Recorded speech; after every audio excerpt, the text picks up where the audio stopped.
Hello. Wait, is the audio doubled? Game. Game. Why you do this to me? Well, more Streamlabs why you do this to me. Whatever. Hi! Playing Genshin Impact. How you doing? I'm going to do the event. The end.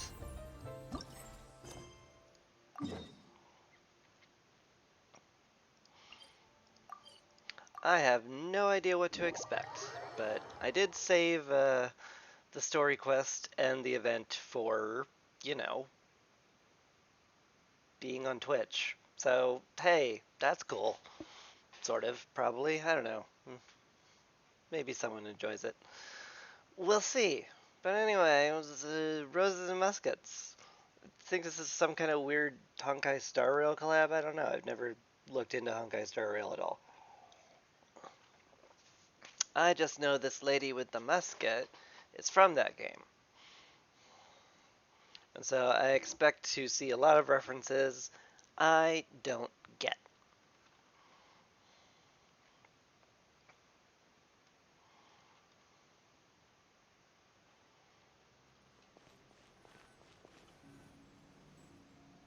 But let's go. Seriously? But, Mr. Morris, I don't understand, sir. How can you only be telling me this now? I'm afraid that there's nothing really I can do. I'm really facing a crisis. My hands are tied. But what about my film? Well, I'm afraid you'll have to come up with something on your own. Take it from me. Sometimes you just have to let things go. Same goes for this film festival. Wait, is that Xavier? Didn't I help him out with, like, a lot in Inazuma? Oh. Hey, isn't that Xavier? So he's back in Fontaine now. It's pronounced Xavier? Is it because he's Fontanian? It has to be French sounding? Is that Xavier? Okay. Well, fine. I hope you're prepared to be called Xavier from now on. Oh, why, if it isn't the dear Traveler and Paimon. I really didn't expect to bump into you here at this time. Well, How you I been? was doing just fine until I received some terrible news just now. The investor I was working with for my upcoming film has fallen upon some hard times and is no longer able to provide the promised amount of funds. Can't you just find a different investor? It's just that easy. Unfortunately, that's not how it works. We had signed an agreement specific to the Fontanalia Film Festival, stipulating that I cannot work with any other investors until the festival is finished. Wait, so you agreed to not work with any other investors and didn't have, like, a clause saying, but hey, if you drop me like a hot rock, I can work with another investor. You're very bad at contract negotiations, my dude. Sorry to inform you. The Fontanalia Film Festival? What's that? Oh, is this your first time participating in Fontaine's Fontanalia Film Festival? Then allow me to fill you in. Yes, the Fontanalia Film Festival, or for short. The Fontanalia Festival was established to commemorate the legendary Loch Knights, who went on a quest to search for the Oceanids, and eventually welcomed the Hydro Arconageria. The holiday is deeply connected to the founding of Fontaine, as well as its unique laws and trials. It's one of the most important festivals for this nation. But what's with that weird expression on your face? It's like you're trying really hard to remember something. One sec, I'm gonna mute, because I need to, cough. Ah, I was just trying to recall the exact description from the books. In order to avoid any unnecessary arguments over semantics, I usually try to recite things straight from the source. Well, either way, Paimon thinks she gets it now. It's just like the Windbloom Festival in Mondstadt, and the Lantern Rite in Lille. Yes, those are festivals of a similar variety. Who doesn't like a good festival? And just like those of other nations, Fontaine will hold a plethora of events around this time each year. To commemorate the Loch Nights, people will imitate them by putting on special costumes, raising golden cups, and going door to door asking for pure water. But a few years ago, Lady Farina started to find the whole idea a little drab, and so decided to change the part about pure water to sweet. Thank God for Farina. Really doesn't surprise Paimon at all. The whole thing seems more akin to a carnival now, and it's quite popular among the kids. Every year you can hear a bunch of them saying, "Trial or treat." Oh, that sounds pretty fun. But how does that connect back to the film festival you mentioned? Ah, yes, it appears I've strayed off topic. I just got too excited after seeing you. Let me get back to the point. The Fontanalia Film Festival is an event proposed by the Fontaine Film Association this year. Now that film technology has matured as a medium, it's the perfect time to introduce more people to the art form. During this time, people may submit films to be evaluated, and the entry with the highest score will be given the Farina Award by the association. The what award?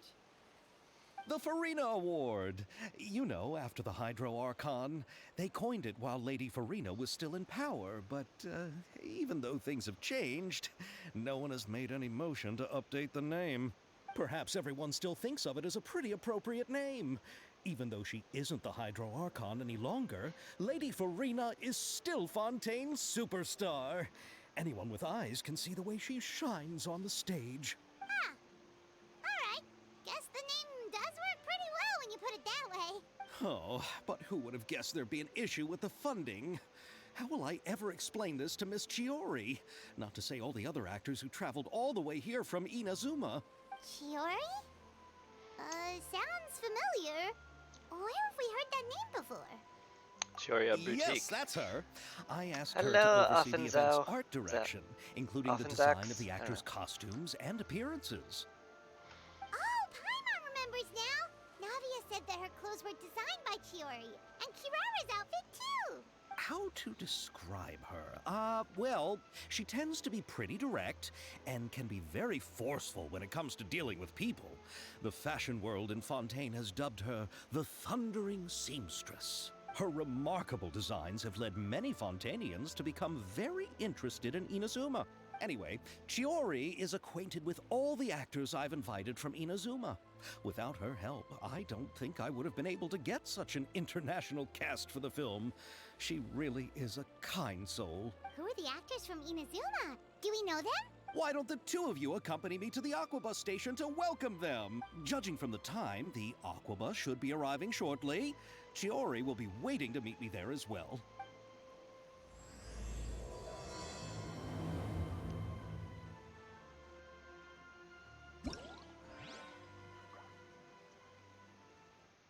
Ah.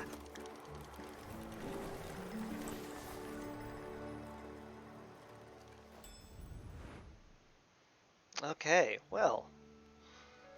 And so the intro is done. This is this is quite the art. It's pretty great. During the Fontanalia Film Festival, you and Paimon encounter a special member of the guards. Sees you looking for guests to protect of fate in an event test.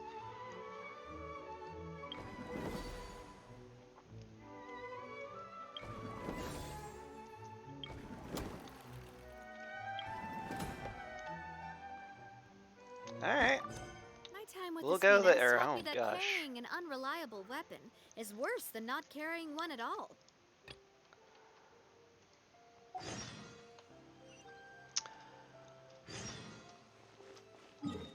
Guess we'll be heading that way.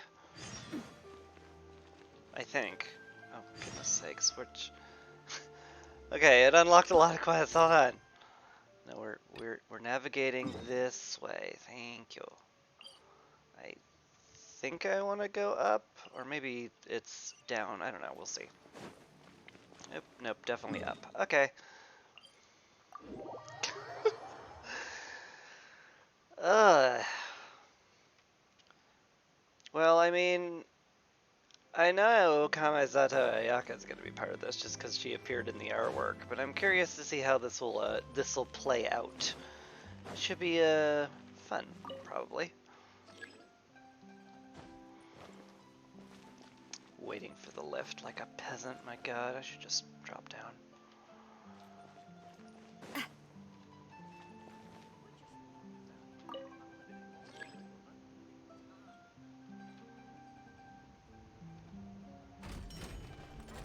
Goodness. All right.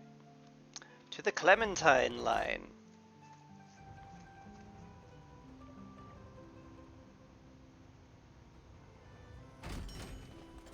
Bing.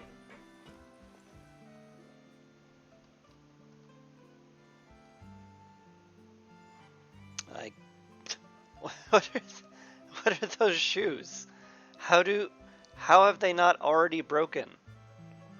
That makes no sense. Miss Chiori? Are they made out of unobtainium? Are they unbreakable? Your talk with the investor sure went fast. The Aquabus hasn't even arrived yet. Oh? And who are they? Allow me to introduce you. This is the Traveler and Paimon. Pleased to meet you. Likewise! We've heard the owner of Chioriya Boutique is a skilled seamstress, so it's a real pleasure to finally meet you in person. Yes, the way Navia's wardrobe comes together is really exceptional. I fully agree with that. Why, thank you. I strove to create an outfit that matched her high social station as the demoiselle. So tell me, what happened? I can tell the conversation didn't go quite as expected. Well, it's like this.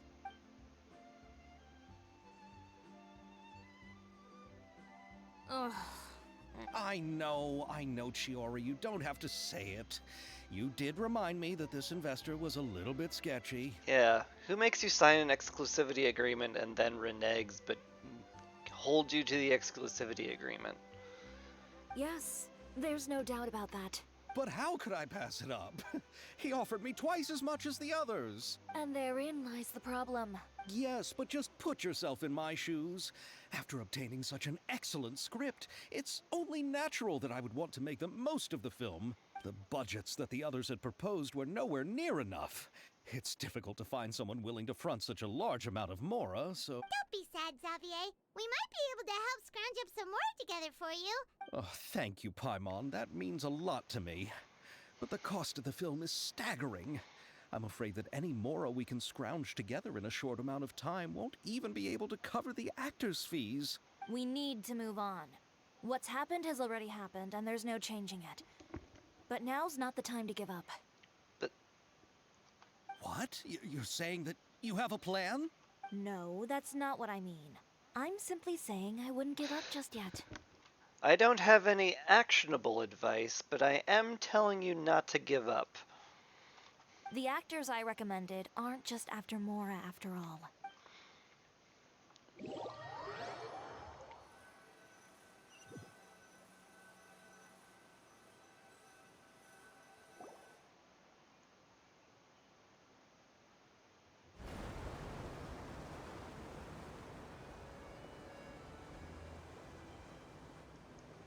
Really?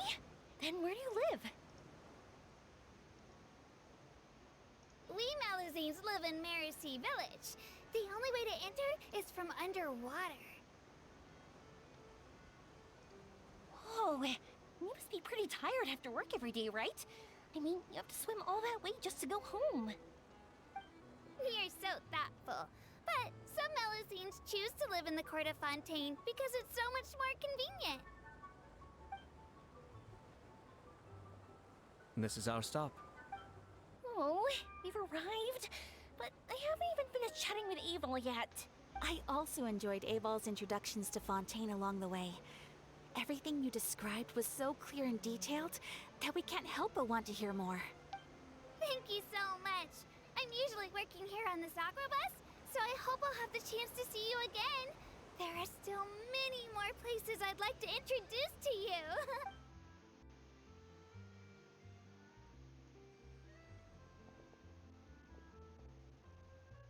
Welcome to the court of Fontaine. Chiori, you sure have changed a lot. This is the first time we've seen you since you left Inazuma. I haven't realized it's been so long. I was in such a rush when I left that I didn't even get to say goodbye. Thank you for extending the invitation, Mr. Xavier. I'm looking forward to a fruitful trip here in Fontaine. It's an honor to have the head of the Kamisato clan visit us. So they're who you meant when you said you had actors coming from Inazuma? Oh? It's the Traveler and Paimon. Wow, what a coincidence!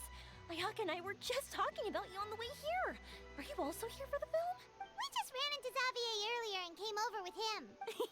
But I'm not an actress. Sir Kamisato and Lady Ayaka are the real actors here. I'm just tagging along with Ayaka to have a good time together. I thought I would always get the lead role. What a silly thing to say. Also, I'm looking at Chiori. I don't spy a vision. Why would they model someone so well without a vision? About that, I mean, how was I supposed to contact you when I was making preparations for the film?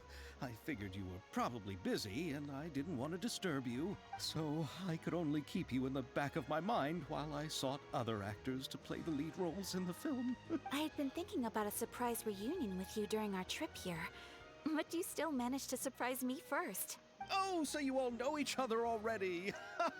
My, what a coincidence! What are the chances everyone could be brought together here like this? What are the odds? Why don't we go to Hotel de Boer and catch up over a meal? I've already made a reservation. Huh? Did you reserve 2 spots for us too? Yes, of course, of course. I'll be sure to tell the boss to serve a few more delicious dishes just to make sure there'll be enough food. Well, with Paimon, you'll need to make sure it's like several more. Very well. Then please, kindly lead the way, Mr. Xavier.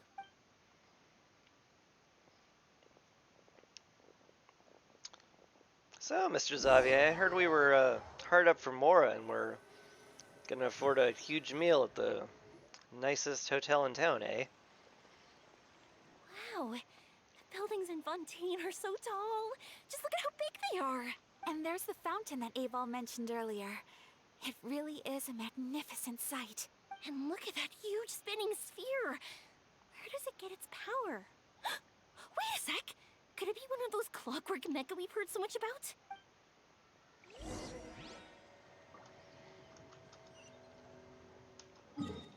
Maybe? I don't actually know what powers that thing. Figure it's like indemnitium or something. Or arc energy. I don't know. We don't have to explain it, and no one expects you to, so. Let's just move on.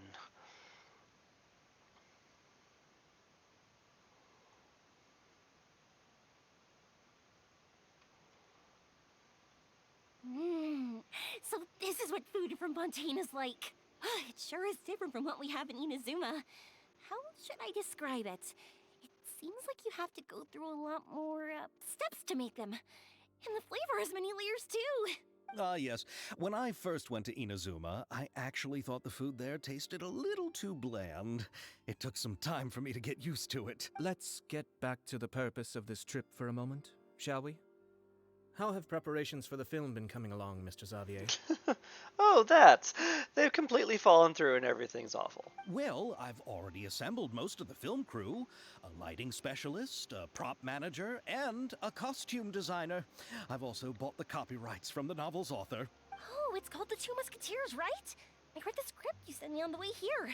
The story is pretty good. Originally, I was planning to start filming as soon as Sir Kamisato and Lady Ayaka arrived in Fontaine, but I'm afraid I've run into a bit of a problem. Oh? What is it? It has to do with the film's investor, Mr. Morris. He suddenly informed me this morning that he's encountered some financial trouble and will be unable to release to me the amount of funding agreed upon. It's said that Fontaine's legal system is well developed. If he has violated the contract, then can't you simply take him to court over the matter? Well, I'm still more concerned about filming. Even if I were to take him to court, I'm afraid it would take months before the case could even be heard. Then, is there a way we could raise funds ourselves to solve the problem? I've considered that option too, but unfortunately, it's difficult to gather such a large amount of mora on such short notice. Besides, we have to consider the film festival submission deadline. So what I'm saying is I need all of you to work for free. Mr. Xavier, if Ayaka and I were willing to perform for free, would that resolve the problem you are currently facing? What? No, out of the question. To have you come all this way just to act for free? Oh, no, that won't do. Oh, that wasn't what I was implying at all. There's no Goodness need to me. worry, Mr. Xavier. My brother and I had actually intended to work for free after receiving your invitation. Inazuma has only recently reopened its borders and needs to strengthen its relations and cultural ties with other nations. We didn't have many collaboration projects with Fontaine in the past, so we hoped this trip would serve as a good start for the future. Indeed. You could say that's the real reason why the Yashiro Commission agreed to come to Fontaine. I understand, but having you two act for free just doesn't seem right. Not at all. While we're officially here to conduct a cultural survey of sorts, we must express our sincerity if we want to establish formal cultural ties with your nation. This film will serve as proof of friendly cooperation and cultural exchange between Inazuma and Fontaine.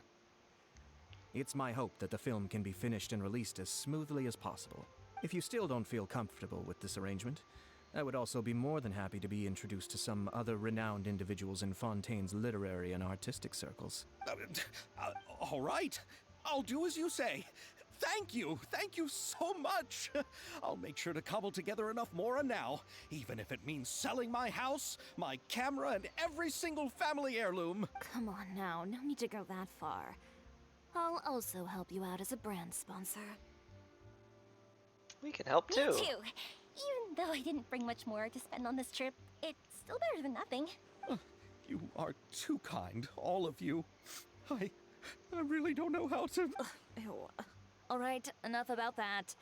Now that we have Xavier's savings, my support, and 2 leads who are willing to act for free, I think we will be able to make this happen. So, instead of Mora, you'll help with filming and production. Oh, but how can we help with that? We don't know much about making a film. Alright, pull yourself together, Xavier. Tell us if there are still any open positions left among the crew. All right. Let me think. We still need a camera operator, a clapper loader, and someone to manage logistics. I originally wanted to personally serve as director, but I've been too busy working as the producer. So the positions of director and director's assistant will also need to be filled. Oh no. Paimon knows what the director and the logistics support person do, but what's a clapper loader? The clapper loader is responsible for using the clapper board to record and organize the information of each shot when the camera operator begins shooting. The work requires both patience and careful attention to detail. Oh, so it's not just scurrying in front of the camera and clapping? A clapper board? Oh, you mean the thing they hold that goes clap whenever they start filming? Yes, that's right. Are you interested in that job? For sure! Paimon's always wanted to try that. All right, then you'll be our clapper loader. I can find someone from the store to help with logistics. What do you think, Xavier? Oh, fine by me. As for our camera operator, I was thinking of letting the Traveler take the role. Yes. Who better than a complete amateur with no knowledge of, camera angles or artistic styles to film the entire she's thing? great when it comes to using a camera. Paimon can't even count how many things we've taken photos of during our journey. Yes, that's also what I was thinking. I noticed the Traveler had an eye for photography and composition when we worked together previously. I'm sure that's due to the traveler's journey across Devat and all the places they've seen. After so many adventures, using a camera must be second nature by now. What do you say, Traveler? Are you interested in the job? As long as I'm Thank able to you. help. It really means a lot to me. Come on, friend. Let me give you a big warm hug. So all that's left for us to find is a director and an assistant. Oh, me! I want to be the director's assistant. All we need to do is help the director, right? I can handle that. All right, then all we need is a director. Oh, all the well-known directors in Fontaine are probably also busy working on their own films these days. I'm not sure who will have time to help. I mean, like, you're the producer and you're, like, done producing now because everything's Farina set, helped out right? a theater troupe recently by serving as an artistic consultant. She could be a good director, right? Besides, it's not like she has anything else to do right now. Farina? Do you really think Lady Farina would be willing to help us with our humble project? Isn't that the name of Fontaine's Hydro Archon? My brother has already informed me about what happened here in Fontaine. Yeah, it was the whole thing. Yep, that's her. She helped out a theater troupe not too long ago, and now she's taking up work as a director. Well, I saw that musical. Her performance was perfect, and the storyboards were also excellent. Don't let her former identity intimidate you. She's the best candidate we can think of right now. You'll never know until you give her a shot. fine. You're right, Shiori. I'll do anything for the sake of my film. Anything! Then I'll have to ask the Traveler and Paimon to show me the way to Lady Farina's residence. I just hope she'll agree to help. Do you need us to also come along? No, there's no need to trouble you with this. Besides, you've just arrived in Fontaine, and I'm sure there are many places you would like to visit. Just leave this task to me. It's part of my duties as the producer. Very well. Then we'll be waiting to hear the good news. I'll go with you. By the way, you might want to consider bringing a gift. And don't worry, we won't simply drop you off at Farina's place. We know Farina pretty well by now, so having some familiar faces there should help your chances. Besides, the whole thing was our idea in the first place. All right, then I'll start making preparations. As for the gift... A gift for someone who was once seen as the Hydro Archon. I wonder what she would like. I recall that Lady Farina once fancied a clockwork ring, so perhaps I should get another exquisite clockwork contraption for her. Huh? Can't we just bring some desserts, like the Fontinalia mousse? Yeah, she might actually prefer that, to be honest. But wouldn't that be a little too cheap? She does like desserts, though. Isn't the Fontinalia festival happening right now? I heard Abel tell us on the Aquabus that Farina introduced the tradition of going door to door and asking for sweets. To do something like that, she must have a real sweet tooth. I agree with Yoimiya. If the gift is too fancy, it might actually make her feel more uncomfortable. Alright then, let's go buy some Fontinalia mousse. But will that really be enough? We'll be asking her to do a lot of work, you know. You're right. We need to further sweeten the deal. Sweeten the deal because we're giving her desserts. It's a joke. The funnies. Huh? You want something even sweeter than Fontinalia mousse? She's taking it literally. Yes, we'll need a gift that's sweeter than any dessert in the world. Well, what could that be? Your words of praise.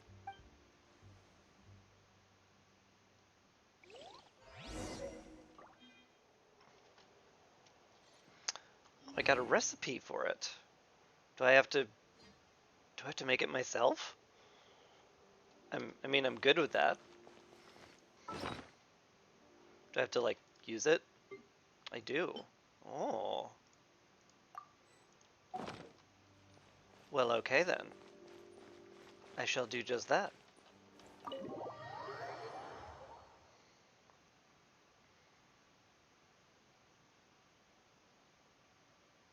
I kind of wonder if I do need to make it, but like probably not, given that like they haven't like told me to. But luckily, I do know of a cooking station right here, and it's practically on the way. So let's just make it, as long as I, can. Fontinalia mousse. There it is. Ooh. Oh, it's cute. A true blue Fontinalia festival snack. This mousse is shaped in the image of a lake light lily's bud. After the festival customs were changed to align more with the dessert delegation, it quickly became a much favored Fontanian food favorite. Don't forget to share them with all the trial or treaters who come your way. That's adorable.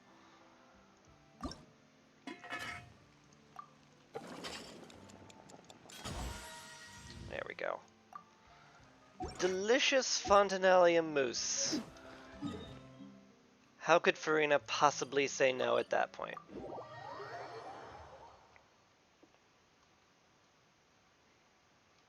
Also, I'm going to really quickly turn in my stuff to get that off of my map before it drives me completely crazy.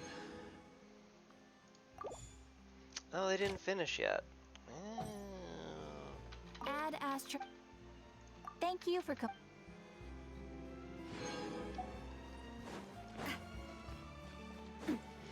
Anyway, to Farina's apartment. Hopefully she's not sitting alone trying to cook macaroni.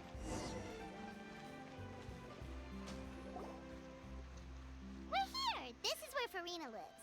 Okay, I'll go knock on the door.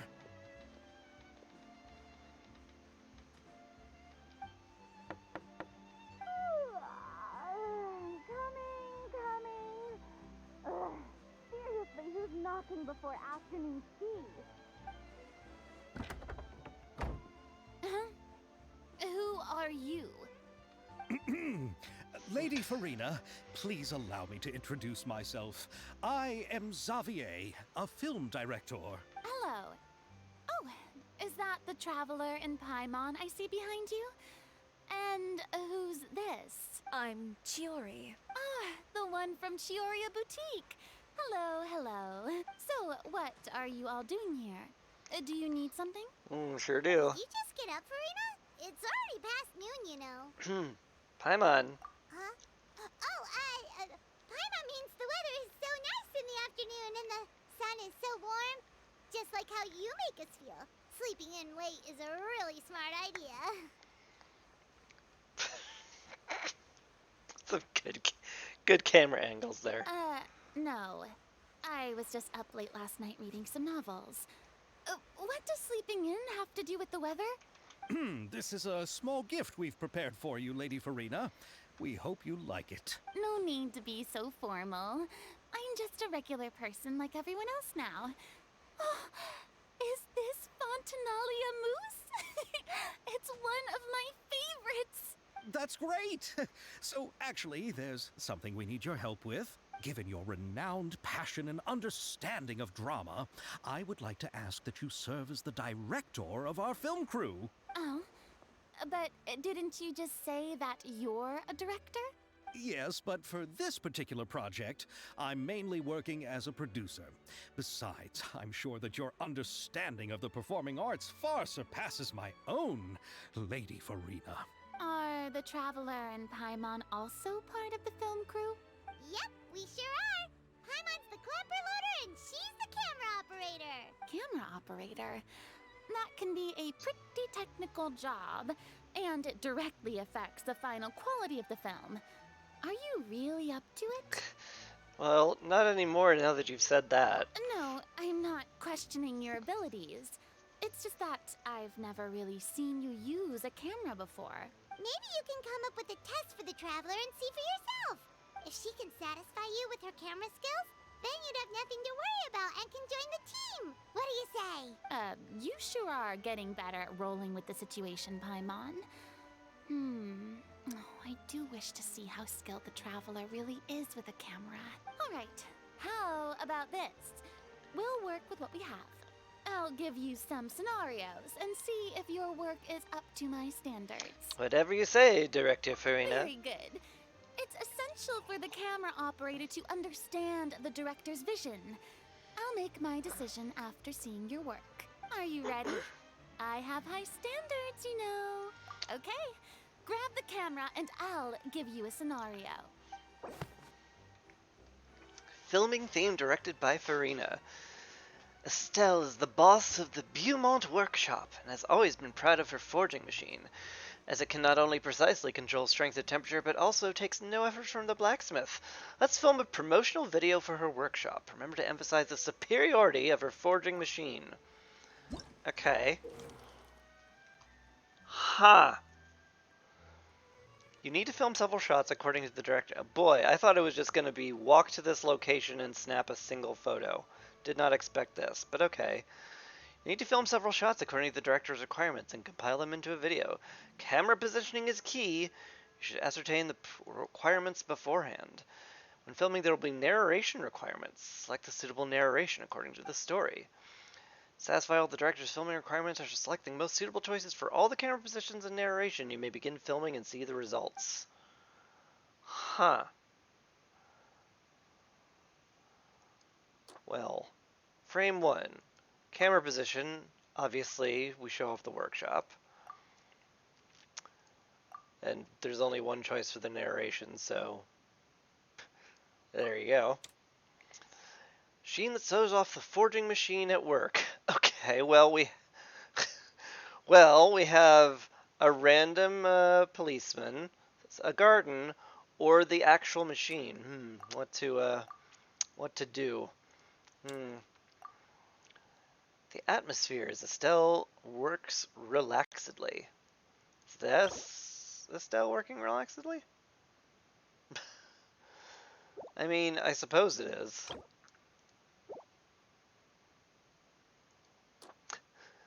He's like, ah, yes, we're working very hard because the blacksmith need only sip tea while the forge is working. Weapons arranged in boxes produced by the workshop. Ooh, but what about cake? What if we had the scene be cake? No? Okay, well, fine. Finally, a scene that shows off the workshop. I mean, I guess this? What's the narration? If weapons are what you want, look no further than Beaumont.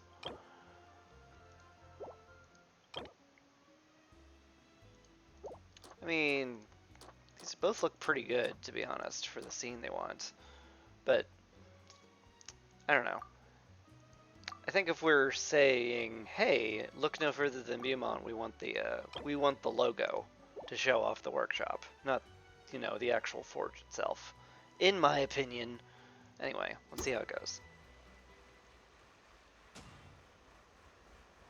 Located in the Court of Fontaine, Beaumont Workshop is a weapons workshop that utilizes a forging machine. The machine can precisely control the force applied and the temperature, making it perfect for doing exhausting work. Thanks to this machine, the owner of Beaumont Workshop, Estelle, can comfortably enjoy each day at work. But worry not, for the weapons produced by the workshop are of outstanding quality, with exquisite craftsmanship and a keen edge. If weapons are what you want, look no further than Beaumont. Oh, it appears that you have more skill than I thought. All the shots had a great composition, and I could really feel a connection to the characters and their lines. Yeah! Does that mean you agree to be our director, Farina? Did you think I would agree just like that? After our performance of the Little Oceanid, I've begun to make a name for myself again, you know. In fact, I've already had several troops approach me for the Fontanalia Film Festival. Unfortunately, the scripts were all pretty boring and didn't pique my interest. If others were to find out I agreed to work with you so easily, then, well... Hey, but didn't we have a deal? What else do we need to do to convince you, Farina? Show her the script, obviously. Well, what about the pay?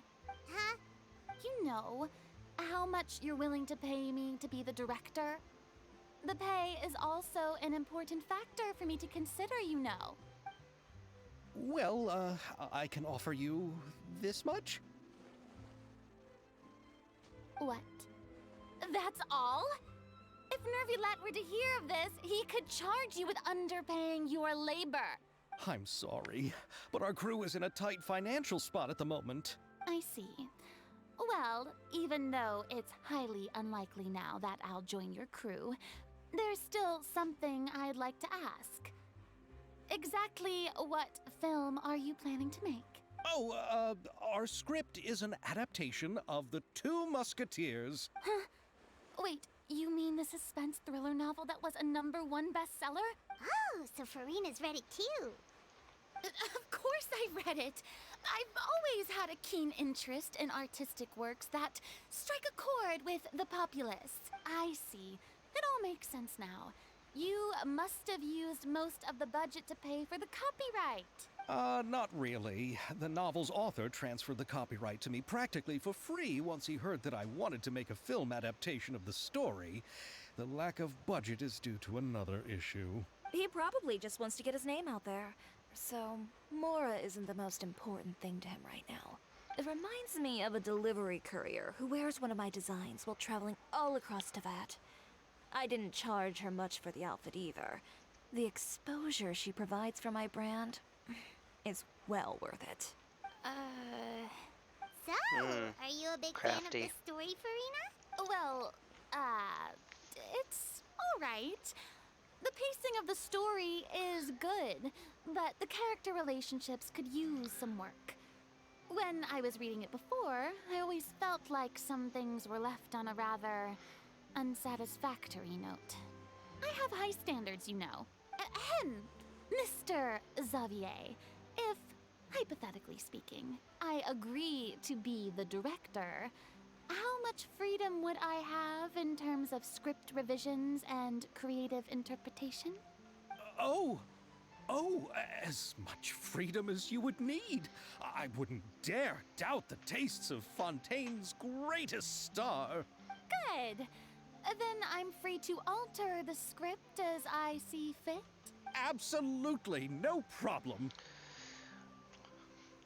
Now's your chance to make a film you love. All right. It seems that your crew really can't go on without my care and direction. So, you agree? Yes, I agree. Although the pay is well below what someone of my caliber deserves. A great script calls for a great director. And it'll be a great script because I'll be rewriting it. I mustn't let a perfectly good story be ruined due to lack of funds. If you have fine cheese and bread, you wouldn't just let it sit on the counter and get moldy just because you lack an oven, right? Oh, Hydro Archon above! I'm not dreaming, am I?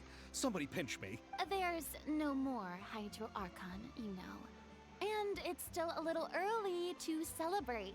There's a lot that goes into shooting a film. Although the trickiest tasks of finalizing the script and casting the actors have already been taken care of, we'll still need to reserve filming locations. Not to say set up lighting and props. And by the way, since we'll be filming the 2 Musketeers, we'll need to find an action choreographer. Ideally, a professional who has actual experience with muskets. Yes, I've thought about this as well. I was hoping that you might know someone who could handle the job. Yes, I was hoping you'd handle that part, Me? even though I'm the producer. If this was before, I could have simply asked Florand. But it's already been some time since I last talked to her. Navia can also use firearms, but unfortunately, her style is quite different from that of the characters in the story. Well, we can't adapt the characters to use a gunbrella. Could we ask the Special Security and Surveillance Patrol? Oh, you mean the Special Patrol's Musketeers? Yes, that's right. They work with muskets every day. I can't think of anyone more qualified than them. They would be under Nervilette's jurisdiction. Unfortunately, I, don't have any connection with them at all. So, in the end, we still have to start by talking to Nervilette. No need to go to all that trouble. I know their Captain Chevres. Oh, you do? Wait, Chiari, how do you know the captain of the Special Patrol's Musketeers? Oh, I'm a CIA agent. No particular reason. Running a business means dealing with some trouble from time to time, and she's helped me out on a few occasions. Good cover story. Oop, wait, I spied a Geo vision. Never mind. She's totally I don't know.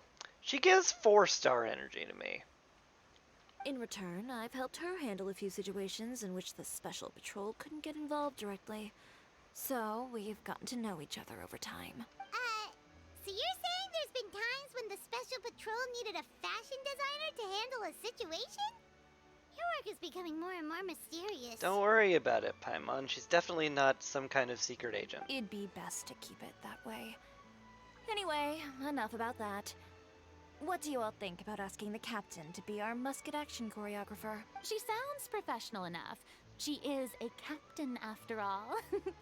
I have no objections. But I imagine the Special Security and Surveillance Patrol must be busy with their duties. Do you think she'd really have time to help with shooting a film? And then there's the issue of pay. Well, it just so happens that she's also not the kind of person that's just after Mora. As for whether she has time, I'll have to go and ask her first. Then I'll leave that to you. Macaroni's on sale today, so I've got to go. You can just tell me how things went when we discuss tomorrow's plan later. No problem. Having Farina join feels like a big boost to our team. Of course. Just wait until the day of our premiere. You'll witness the true power of my name in these lands. You'll be so glad I agreed to help. I can guarantee that even the standing tickets will be sold out. I'll be sure to ask some people I know to see if they'd be willing to act as extras. Seems like you're finally getting more comfortable with your own reputation now. I didn't ask for the Clapper Loaders commentary, Paimon. Then let's get going. I happen to know where Chevrolet is today. By the way, I'm curious. If my pay is so low, then what about our two lead actors? Didn't they travel here all the way from Inazuma? Actually, they told us that they see the trip as part of a cultural exchange, so they didn't ask for any pay. What? So is every person in Teyvat who doesn't want money gathered here to shoot this film? Don't tell me Chiori isn't being paid either. I already knew Xavier from before, and he's also agreed to give my brand some good exposure. It seems the gods have really smiled upon you, Xavier. And that certainly doesn't include me, mind you. He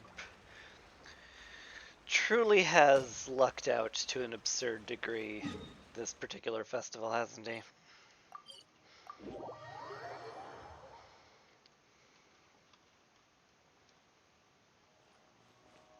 Still, like, I am still annoyed that, like, the guy's like, oh, you can't have any investors but me, and also All I'm right. pulling out. This is the place. Like, that makes no sense. But where's the captain? There's hardly anyone around here. She's over there. The one with an eye patch reading in front of the newsstand. Easiest game of spot the protagonist ever. Oh, her! Paimon could tell there was something different about her. She seems kinda intimidating. Please wait here for a moment. I'll go fetch her. She's working now, so you might not want to get in her way. Working? But isn't she just standing there and reading a novel? Just trust me. Oh, alright, let's see what happens then. Chiori sure is a mysterious person. She claims just to be a fashion designer, but she knows all these powerful people. The court of Fontaine isn't particularly tolerant of visitors from overseas, so it isn't easy for a foreigner to promote their brand here. Even more so in the competitive world of fashion. Even a local like me just trying to make a film has to face all kinds of challenges. So I can only imagine what Chiori has been through to get where she is today. I'm sure that having more connections has definitely worked in her favor. Nah, I'm just gonna pretend she's part of the Fontainaian secret police or something. Reading on the job? Detective novel. One main character? No, multiple. Branching storylines. I see. How's the plot coming along? One of the main characters is about to make a choice that will affect the rest of his life. I'd wager he's going to make the wrong choice. Any way to speed things up? There's something I need your help with. You know that doesn't depend on me. It all comes down to what the character chooses. Is that a pyrovision on her Which belt? is exactly why I'm here to help.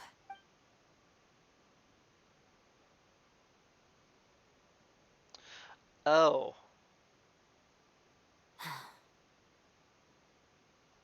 All right.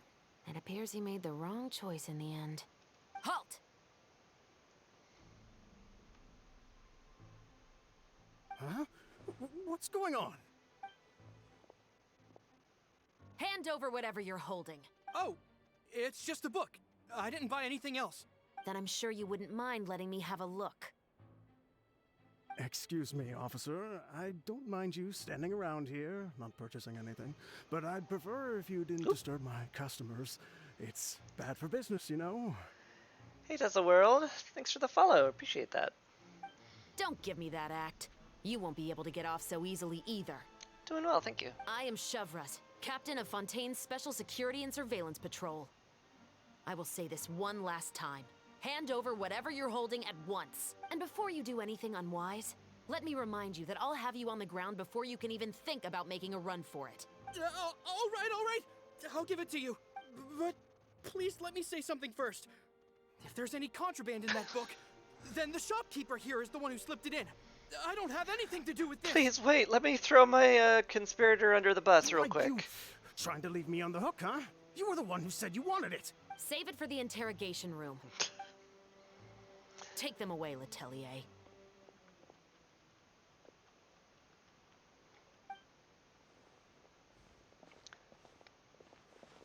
What's going on here? One second you're reading a book and the next you're escorting people away. And who are... Oh! Aren't you the traveler who's been all over the papers recently? Chiori, I'm assuming what you wanted to ask me about has to do with them, right? Maybe I can let you in on what's happening then. It's just police business. Now that Vacher has been brought to justice, no new shipments of synth will be made and distributed to sellers. The Fontaine guards have been busy collecting the remaining synths still circulating on the market. Thanks to a tip from our reliable source here, this should be the very last batch. Oh, so you were pretending to read a book in order to catch the bad guys. Oh, Paimon almost forgot to introduce ourselves. Paimon is Paimon, and this is the Traveler and Xavier. Hey, I'm Chevras. You probably already heard me introduce myself, so I won't bother repeating it. So why didn't you arrest them immediately? Yeah. Why didn't you make a move as soon as you had the chance? Were you worried that my intel wasn't accurate? No. I wanted to see if the shopkeeper would turn himself in first. All he had to do was come up to me and say that he didn't know where the synth had come from. If he did that, then I wouldn't have had to press charges on him. He had the whole day to turn the synth over to Chevras. But instead, the moment I came up and blocked Chevras' line of sight, he took the opportunity to sell it off. Yep, he made the wrong choice, even though the right choice was right there in front of him. But you knew they wouldn't make the right choice. Yeah, I knew. I was just hoping I'd be wrong for once. Enough about that, though. What did you want to ask me about? Oh, you see, it's like this. And so we explained the whole thing on a small camera panning scene. The Two Musketeers. You certainly have a good eye for a story. So what do you need me to do? Just be the action choreographer for the actors? Yes, that's right. I want to make sure we get all the details right. I want the actor's posture and understanding of firearms to be as realistic as possible. However, I'm afraid this work will require a bit of your time, since you'll have to be present whenever we're filming. Also, as for the pay... No need to say any more. I'll join. Huh? Just like that? Really? You're willing to help us with our humble film project? Sure, it's no big deal. As I said, we've wrapped up our investigation here, so I don't have any other tasks on my plate for the moment. Besides, I personally really like this novel. I even have the collector's edition at home. Stories where justice prevails over evil never get old for me. Then we've got a deal? Yes, I'll see you on set tomorrow. Oh my! I can hardly believe it! I should tell Lady Farina immediately. Oh, and I must tell the prop manager and lighting technician to get everything ready. We start filming tomorrow! Calm down, Xavier.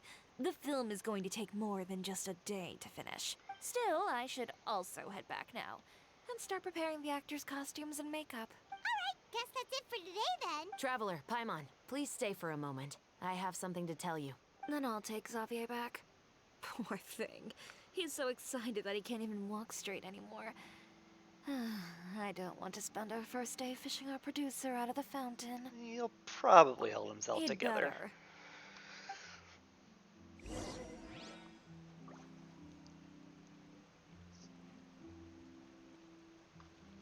Oh. Where'd she go? Oh, over here. Alright.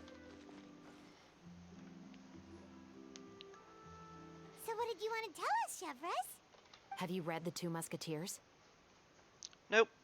The story is about a pair of children born into the household of a baron, and their struggle to survive together and take revenge for their mother. They were raised at the baron's estate, where their mother worked as a maid. The two were illegitimate children that the baron had with the maid, so they were never treated well by anyone. One day, upon returning home, they found their mother had been murdered and left dead on the floor. It was quite evident that the culprits were the other members of the baron's household, who never had any kind words to say to them. However, the baron was able to exert his influence and keep the whole thing under wraps. The mother's death was eventually deemed as a suicide, and there was no chance of bringing her murderers to justice. The two siblings decided to flee and someday avenge their mother. Many years later, members of the baron's family suddenly started turning up dead one after the other, all killed by gunshot. A rainbow rose was found on each of the victims' bodies, being the flower that the kid's mother liked best. The baron believed that the mother's soul had come to take vengeance on him, so he lived in fear each day. Hope they, like, you know, figured out who was responsible before shooting the entire family. But it was actually those two siblings who had fled all those years ago. They relied on each other to survive and trained day and night, eventually becoming adept musketeers. They used all of their abilities to collect evidence and clues before executing their plan and exacting revenge on the baron. Their actions let the truth behind their mother's death be known to all. That's quite an exhilarating story. Yep, the baron got what he deserved for his evil deeds, and justice was able to prevail. It was just the kind of story I enjoy. Oh, so is that why you were so willing to join our crew, Chevrolet? You could say it was one of the reasons. Oh, you mean there were other reasons too? I've read the reports about you. Whether it was at the trials or when you lent your hand to resolve our nation's crisis, you've shown that you've got a strong sense of justice, as well as a great mind for deductions. Wait, you're implying there's a case you need our Yes, help with? You're as sharp as I expected. It seems you've experienced many similar situations before. There's been a recent murder case involving Muskets. The perpetrator's methods appear to be very similar to what is described in the novel. Huh, really? But Paimon didn't see anything about that in today's papers. The Marechaussee Phantom hasn't yet released any information to the public because the investigation is currently at a standstill. The murderer is extremely cautious. A murder involving firearms? But not that many people use those in Fontaine, right? Could it be someone from your platoon? Impossible. We perform a routine inspection of our firearms and ammo reserves every day. If one of the weapons had been fired, it would stick out like a sore thumb. Besides, I trust the members of my platoon. However... Well, that's all I can disclose about the case today. Huh? What do you mean? I hope you all can go back and get some shut-eye. You can decide tomorrow whether or not you'd like to join the investigation with me. I'm aware this might not be the ideal time to add more to your plate, but the more capable people we have, the better the chances that justice will prevail. Can't someone from the Special Patrol help you investigate? Carrying out investigations isn't actually supposed to be our responsibility. Our job is to apprehend the perpetrators. Finding them is really up to the Marechaussee Phantom. You could say I'm taking part in the investigation out of personal interest. I don't want people to see Muskets in a negative way, and also, I'm concerned about the similarity between the crimes and the story. You mean they might be connected somehow? I suspect so. Just to make myself clear, this is not an order, nor is it a deal of any kind. It's a request, nothing more. If you two have any interest in the case after we finish filming tomorrow and are willing to assist me, then I would be most grateful. What do you think, Traveler? Let's give it some thought you're right. tomorrow. Paimon's getting a little tired too. We've really been hustling all day. Yeah, we did, like, a You'd better thing. head back and get some rest. It's good to keep a calm mind, especially when you're about to make an important decision. Otherwise, when the moment comes, you might end up like that shopkeeper and not even realize that the right choice is right there in front of you.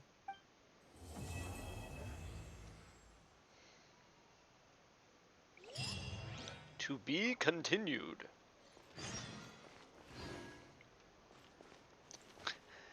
Now I just wait for the following morning. We'll just do that immediately.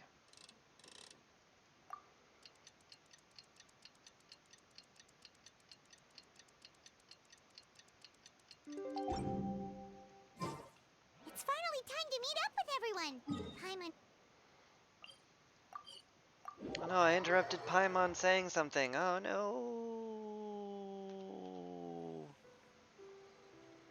Ayaka, Yoimiya, you're already here! Good morning. Xavier said yesterday afternoon went well. Yeah, and how about you, Ayaka? What were you up to yesterday? After we split up, Ayato went to see Udex Nervilech at the Palais Mermonia. I was originally thinking of going with him, but he said he could manage it himself. He told me to go see the sights around Fontaine and to enjoy the local culture. So I rode the aqua bus with Yoimiya and visited the opera house on Aranias Island. Yeah, you wouldn't believe what we saw there. 2 mechanical puppets that were dancing together. You've already seen them, right? I have seen, yes. Yeah, those two. Amazing, aren't they? We sat and watched for quite a while. It was mesmerizing. Like we could keep watching them forever. Man, you should watch me fight them. Oh, it was the same for us the first time we saw them, too! Afterwards, we went swimming at the beach. Well, diving, to be exact. It was the first time I ever breathed underwater. I held Ayaka's hand and we counted down together. 3, 2, 1, and then splash! We were beneath the waves. It was really awkward when Ayaka dashed towards the water and froze it, but then it melted and we went right in.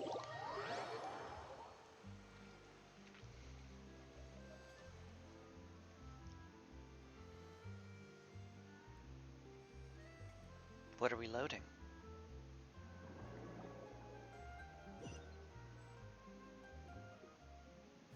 At first, Oh. I didn't dare to open my mouth. But once I couldn't hold my breath any longer, I decided to take a big breath in. Turns out the water wasn't as salty as I imagined. It didn't really taste like anything at all. Before I knew it, I was breathing like normal down there. It was an amazing feeling. Ayaka said I was too nervous and needed to loosen my grip. She got used to everything way faster than I did. I knew that the Traveler could do it, so I had no doubt we could do it too. That helped me feel at ease as soon as we dove in. So is just all vision users can not drown, or just Fontaine water breathable? The underwater world in Fontaine truly is beautiful. I love seeing the romaritime flowers blossoming underwater, like little candles lighting up the streets at night. Yeah, and there were so many creatures that we've never seen in Inazuma. Like those fish that shimmer like a sword blade. Whoosh! Oh, and those big fish that call when they see people. Ooh. Oh, you mean Hunter's Rays and Blubber Beasts! I just love the name Blubber Beast. Just wait till Pops and the others hear about this. They probably won't believe a word I say. We befriended a blubber beast. We should take Yoimiya to meet him.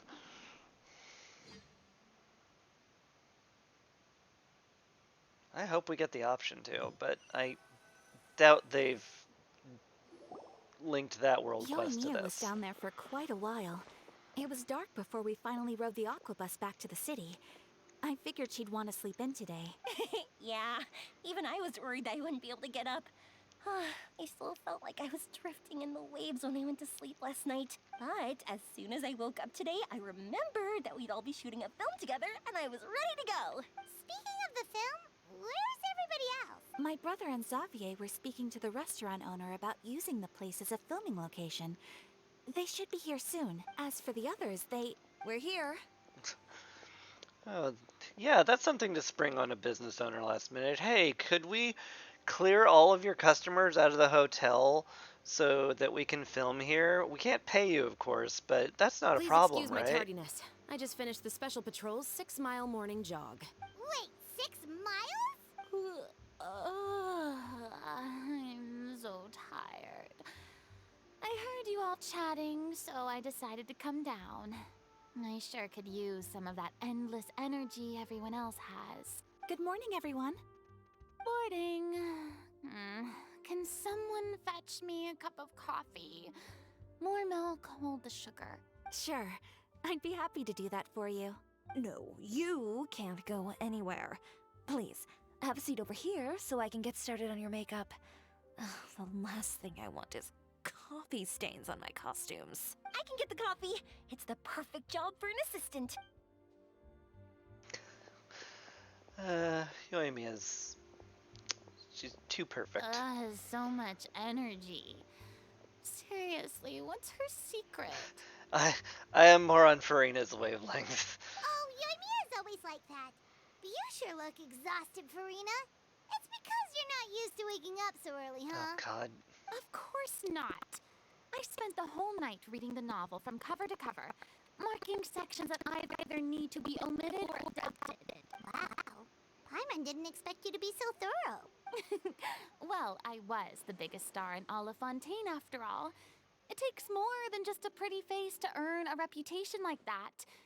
I know how to get serious when the situation calls for it. I went all out when I was acting as an Archon, so why wouldn't I do the same for my own life? Here's your coffee, Director Farina.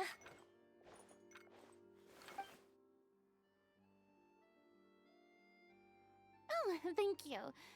The sound of being called director and the aroma of coffee feels almost as refreshing as hearing the birds chirping in the morning. Ah, it seems everyone has managed to arrive on time. We've reached an agreement with the restaurant owner. We are free to use the second floor to shoot our film. Really? That's great! He is really looking forward to our film and hopes that providing his restaurant as a filming location will attract more customers. Well then, Mr. Xavier, I'll leave the rest to you. Okay, thanks. First, I'd like to introduce our new members. This is our prop manager, Veronique. She'll be in charge of all the film's props and items. And this is Bonneau, our lighting technician. He'll be in charge of lighting and illumination to set up each scene's atmosphere. Wow. Sure feels like we have some real professionals joining the crew now. First of all, please allow me to first express my sincerest gratitude to everyone in the crew. When my investor informed me yesterday that he wouldn't be able to provide the funds, I really thought that this was the nail in the coffin for this film. I had no idea that I'd find so many people willing to help me on such short notice. Thank you. Thank you all from the bottom of my heart. No need to be so cordial, Mr. Xavier. We're all honored to be a part of this. Your works made a profound impression on me when I saw them back in Inazuma. I am sure that someday, this film will be remembered as a prime example of cultural exchange between Fontaine and Inazuma. Yes, the story is the reason I agreed to join. I can't bear to even imagine what this film would look like without the very best director. Anyway, I would like to make a promise to everyone that as the producer of this film, I'll do whatever I can to ensure that everything goes as smoothly as possible. This is not just my film. It also embodies the thoughts and feelings of every person here, as well as the endless effort we are about to pour into it. So, without further ado, the Two Musketeers will officially begin filming now! You may take it from here, Director Farina. All right, listen up, everyone. The first scene takes place when the two young musketeers are living at the Baron's home, still unaware of all that is about to happen to them. We'll need props and lighting to set the scene. Our lead actors can go get their makeup done, and extras, please take this time to go over your positions. Whoa. Seems Farina's really kicking things into gear as the director. Is everyone clear? I don't want anyone traipsing around the set like umbrella finches. All right, cameras will start rolling as soon as the set is ready. Let's make a film that'll make some serious waves in Fontaine. Not the kind of waves that drown people. I mean, the good kind of waves. Thanks for clearing that up. Seems like she's still a bit traumatized by that. Farina traumatized. Crazy talk. Anyway, let's go see if there's anything we can do to help.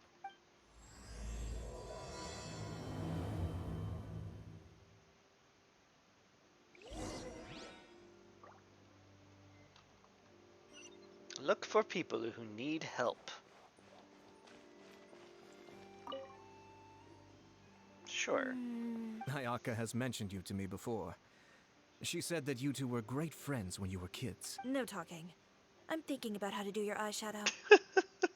Ah, yes. To help me really look the part. Didn't she say no talking? To achieve a more young and naive look for this. Are you saying the wrinkles around my eyes are too deep? You just have too much of a calculating look in your eyes. You sure don't mince your words. It seems you really haven't changed much. Quiet.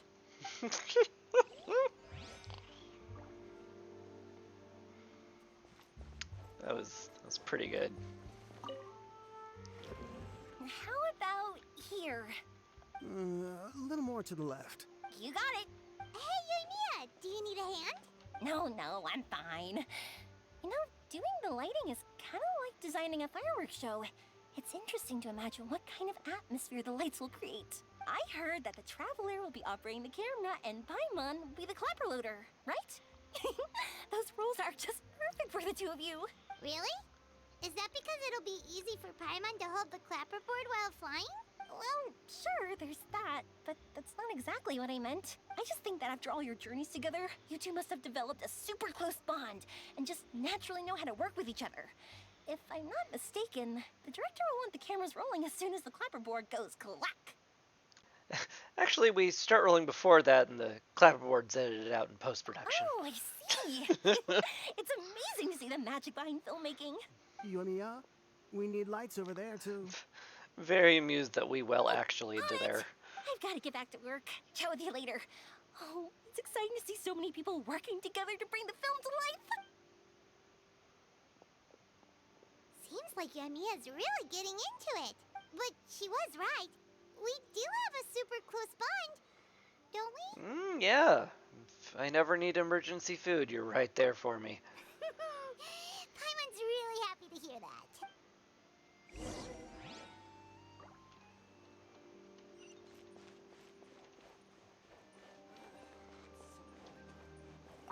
I don't need any help here. Why don't you try asking someone else?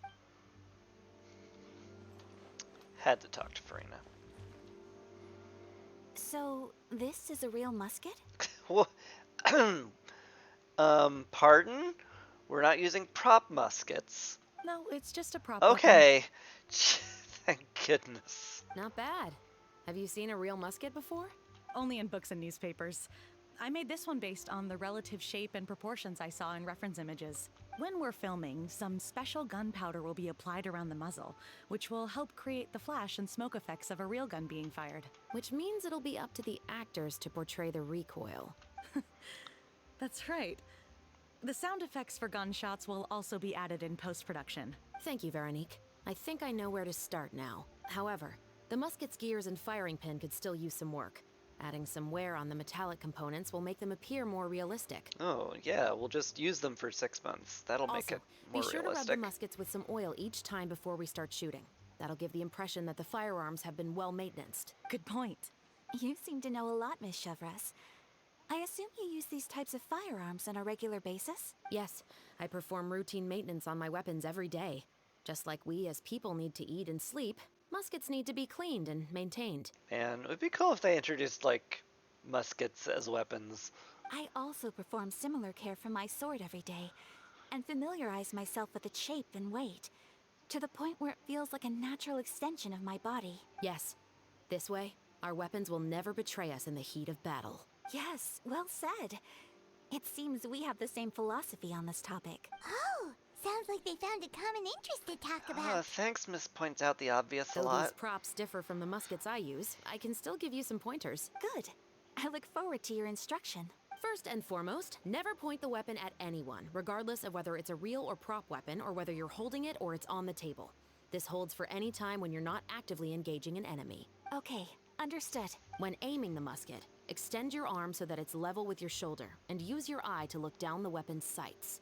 Like this? No, we do not hold it gangsta style. Not bad. Now, try saying your lines. This is the end of the road for you. Good. Now turn your body a little.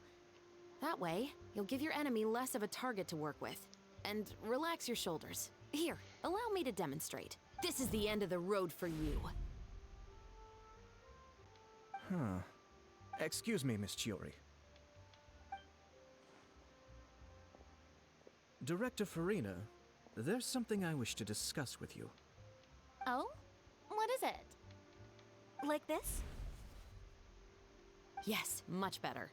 What do you think? I do see your point.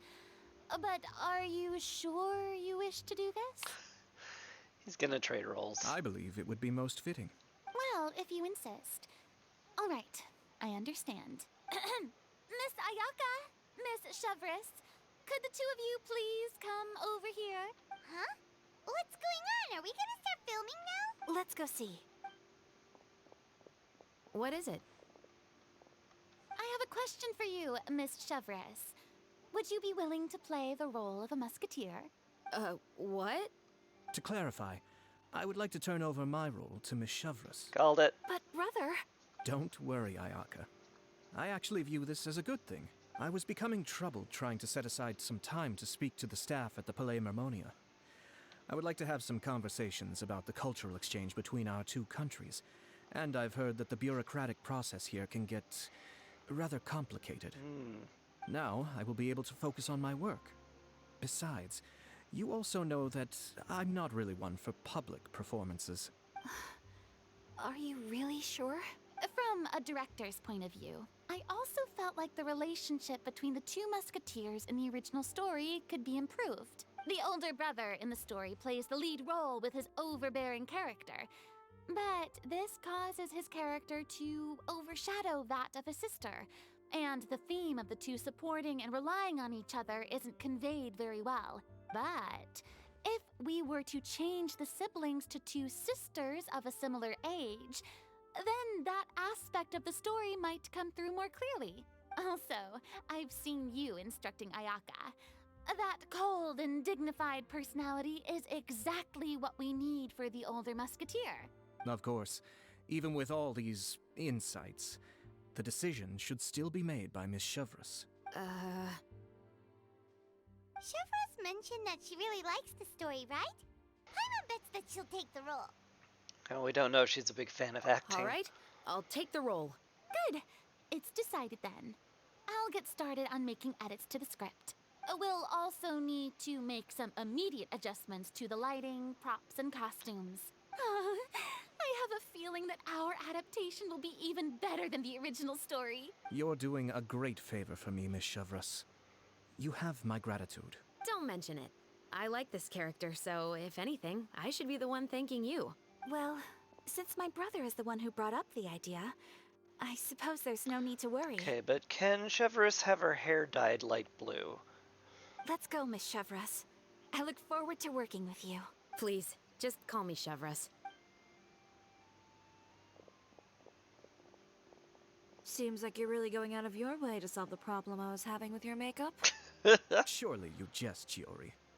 I assure you that I was mostly motivated by a desire to spend more time on formal business. Oh, come on. You really think I'd buy that? According to what I've heard from Ayaka, her brother is someone who can juggle 10 different matters at the same time. I'm sure you have other reasons for backing out. Perhaps. Ayaka always said she wanted to go out and see more of the world, just like the Traveler. But I feel that she needs not only to see other nations, but also to make some different kinds of friends. I think it would be harder for her to make new connections with me constantly by her side. I would like to give her some space. All right, go on. Spoil her some more. Ayato, it's too bad you're stepping down from the role. Paimon really wanted to see you act as a musketeer.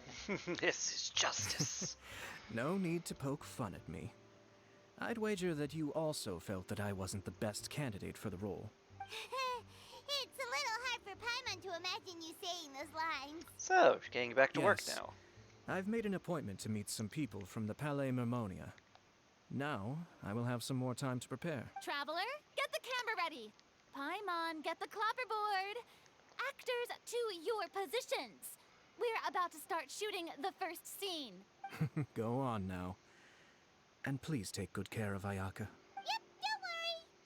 Can count on us. Thank you. I look forward to seeing the film when it's finished. All right. Now that we're all here, let me help set the scene for everyone. The first scene takes place when our two main characters are still living at the Baron's estate. They've been ostracized and verbally abused by others in the household, but they still have no idea why. We want to capture how naive and innocent they are, despite their pain.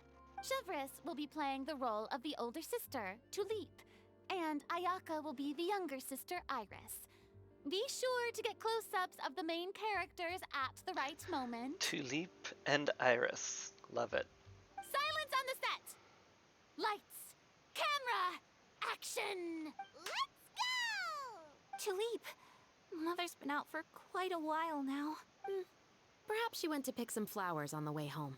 You know how she loves flowers. Like we're really gonna go with these Iris, costumes, Tulip. huh? I'm home. Nope. Zoom out for a wide Mother! shot. You were out for so long, we were beginning to worry about you. I'm sorry, but I'm back now, safe and sound. Here, I brought your favorite treats, apple turnovers. Mother, what are those bruises on your hand? Ooh, have to zoom in for a close-up on the mother. Huh? What bruises? Oh, I must have bumped into something while I was working yesterday. But I didn't notice them this morning. Then perhaps they're from when I accidentally tripped when I was out just now. By the way, did you have fun playing at home? What's the matter, Iris? Well, we've realized that no one really wants to play with us. They even took Iris's doll and spat at us. And they even called us names. They said we were... Shh. It's all right. Don't worry. Girls, listen to me. Ooh, both are a good choice here. I think panning over all three works when they're having a group conversation. It doesn't matter what anyone says. Don't listen to them. No one can define you with such words. You both have wonderful lives ahead of you. Just like your names. You will both blossom like beautiful flowers. Maybe your time to blossom hasn't quite come yet. But one day, you two will bloom more beautifully than anything else. Don't let the soil you're in now ruin your future beauty. Understand? My dear daughters. And cut! Not bad. The actors' emotions were all on point. Let's keep that take. Also, if our clapper loader could avoid shouting at the start of the scene next time. Oh, got it. Great. I was a little worried that my nerves would get the better of me. What about you, Chevris? I felt fine. The lines weren't too difficult at all. Seems like Farina must have adapted the role nicely. You two were great. I couldn't tell it was your first time acting in a film. You should have more confidence. Thank you for your encouragement. Positions, everyone! We'll move on to the next scene after we try a few more camera angles. And everything proceeds at a great pace. Once Freen has adjusted some details to her satisfaction. This scene is when our two characters return home, only to discover their mother has been murdered. Ready? Lights! Camera! Action! Mother, we're back. Mother?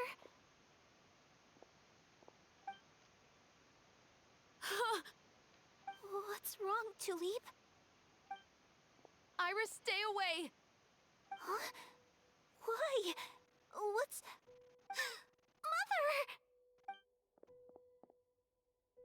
Mother... She's...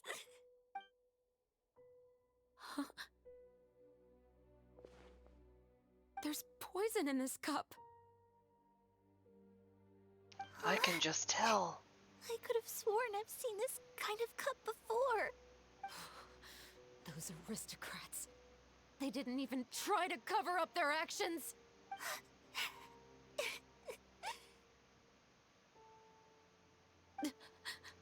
Iris, we need to leave this place. Leave? But now that Mother is gone, where can we even go? Anywhere. All I know is that we can't stay in this house.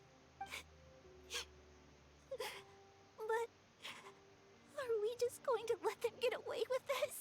We'll have our revenge, I promise you. Just not right now.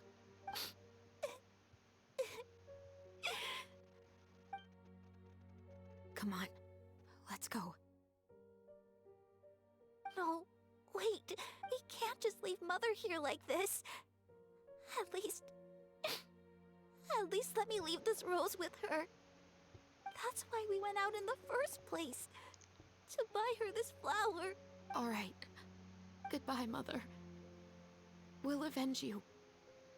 Someday. And cut! Beautiful! Great performance! Oh my, you're so amazing, Ayaka! And were those real tears I saw? How did you do it? I was surprised too. Thank you for the kind compliments. Actually, as soon as Director Farina said action, I told myself not to think about anything. I just felt the weight of the moment and became the character. It's quite similar to practicing the art of the sword. You clear your mind and focus only on what's happening in front of you. Ayaka's performance was amazing. Have I discovered an acting prodigy? And here I thought she was gonna say, oh yeah, I sniffed some onions before we started. Pipe down, everyone! We need to move on to the next scene!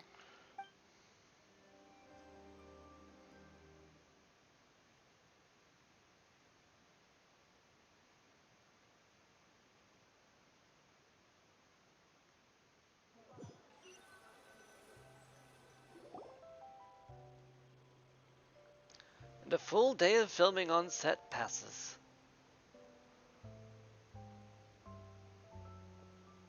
Huh? Are we done already? But Paimon wants to keep playing with the clapperboard. How do you feel, Traveler? Is your arm sore from holding the camera all day? Wait, we didn't use a tripod? Good work, you two. How did we keep the camera steady? That's insanity. You were quite the actress today. I've read this novel many times before.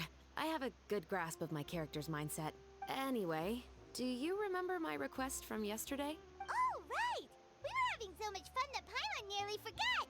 You have a case where the murders seem really similar to the cases in the novel, right?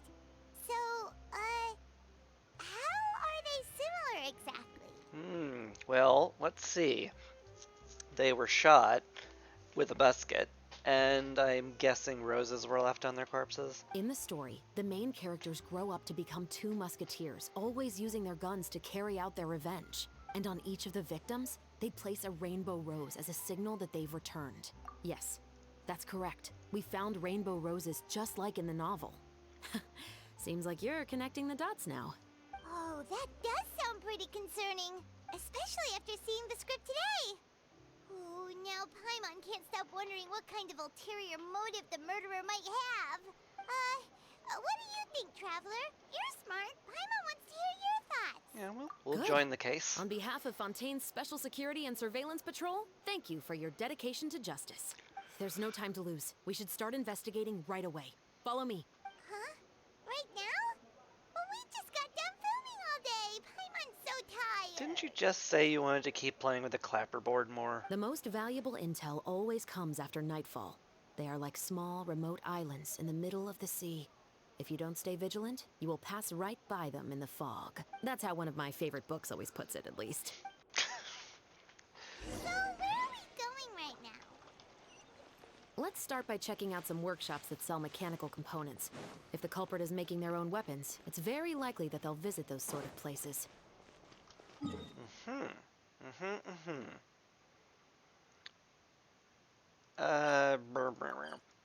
Guess we'll teleport there.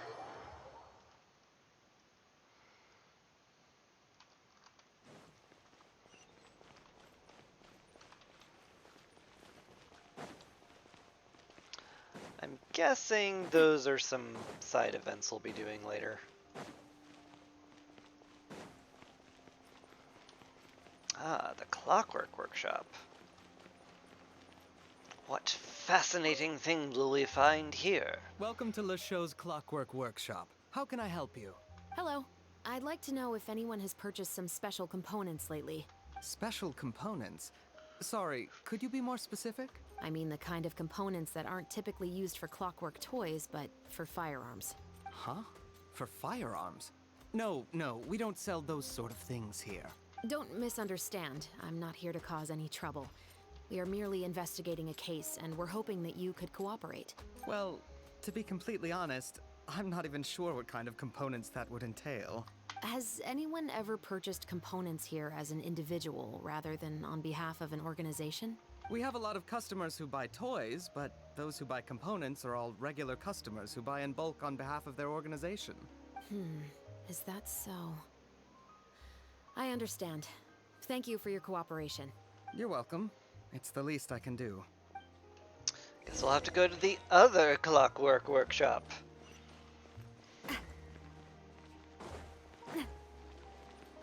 Good thing there's only 2 in the entirety of Fontaine.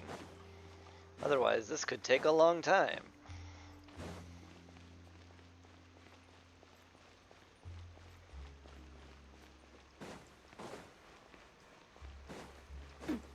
Whoosh! It's so nice to have voice acting when I'm not straining my throat today. Oh, hey, Chevris. Run out of oil for your musket again? Hello, Estelle. I want to know if anyone has come to your shop recently to order some firearm components. Oh, is this another case? Let me think. I don't think so. Some people have requested that I make some prop guns for the Fontanalia Film Festival, but I refused all of those requests. Oh? Why's that? Because there's no profit! I only make things here that can do some real heavy lifting. I don't have the energy to make some new molds just for the festival. Then has anybody come specifically looking for mechanical components? Well, I usually sell off my scrap to the Fleuve Cendre. I don't typically give them to one specific person. I understand. Thanks for your cooperation. Don't mention it. Always happy to have the Musketeers' patronage. Seems like we haven't found any leads to go off yet. Yeah, unfortunately. Alright, let's head to Fleuve Cendre next. Huh? Are you sure? People might not be so thrilled to see the captain of the special patrol there. You think so, huh? Then I guess you don't know. Huh? Know what? That I grew up in Fleuve Cendre. Oh. Well. That's a surprise.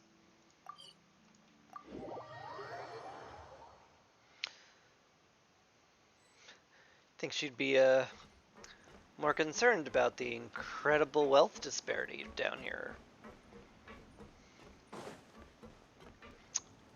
Oh well. Hello, I'd like to ask some questions. I don't know anything. Don't worry, I'm not here to arrest anybody. You say that now. It's the truth. Here, take this as my guarantee. Wait, did Paimon just see what she thinks she saw? Is the captain of the special patrol bribing a citizen?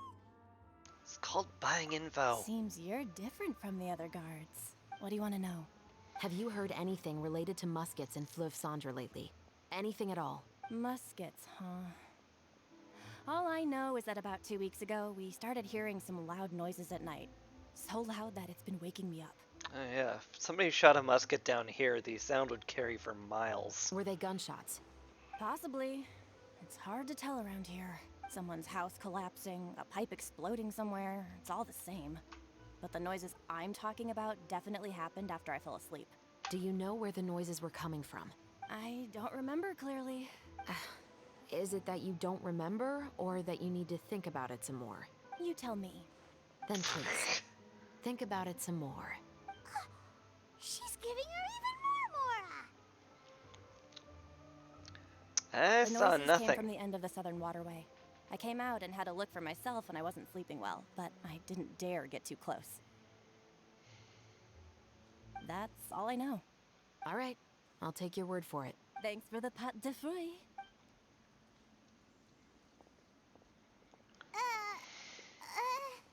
No need to be surprised. I grew up here, remember? I know how to get people around here to talk. What talk? Seems you catch on pretty quick. Now then, let's keep going.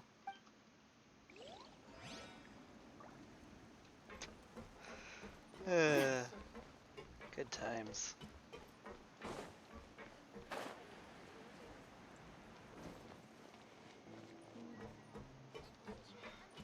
Oh, the bartender.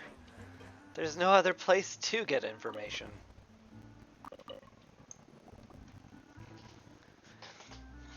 It's been a while, Tetro. Please, just get on with your request. I want to know if you've heard anybody talking about muskets lately. Information isn't free, you know. I've heard that bandits have been extremely active in the countryside recently, and they've been affecting the delivery of goods to Poisson. I can allocate some more manpower to help out with that problem. What do you say? You're still as helpful as ever. One of our men got drunk at dinner about a month ago and lost his gun. 3 days later, it turned up in the corner here. What's weird about that? He just forgot where he put it, right? This is Fleuve Cendre, my friend. Anything of value left in the tavern won't ever make it to the next day. But that gun turned out to be an exception. It didn't get any new wear and tear on it, and didn't even appear to have been fired. We were quite mystified as to what could have happened. I suspect it came back because the weapon was already known to the guards. You mean, a criminal was afraid the Marechaussee Phantom would use the shot marks to track them down? Maybe. But if that's the case, the culprit really took great care to avoid getting caught. I didn't say anything about a criminal. In Fleuve Cendre, knowing who was killed is as easy as knowing what clothes you're wearing today. It's the guy living in the east side, isn't it? I've never liked him. Every time he's here, he just orders a drink and sits there with a nasty look in his eyes. So, who was the one who lost the gun in the first place? Don't bother. Even if you ask, he wouldn't admit to owning a gun to some strangers. Not to mention the captain of the Special Security and Surveillance Patrol. He's right.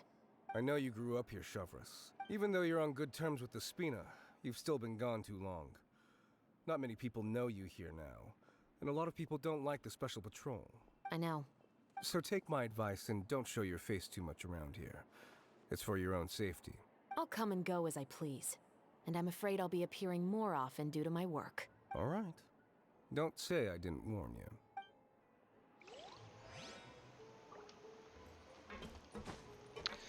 Mystery and intrigue. You know, sometimes I have absolutely no patience for the events they have, but getting into this one. I should have just used the teleporter, but I didn't.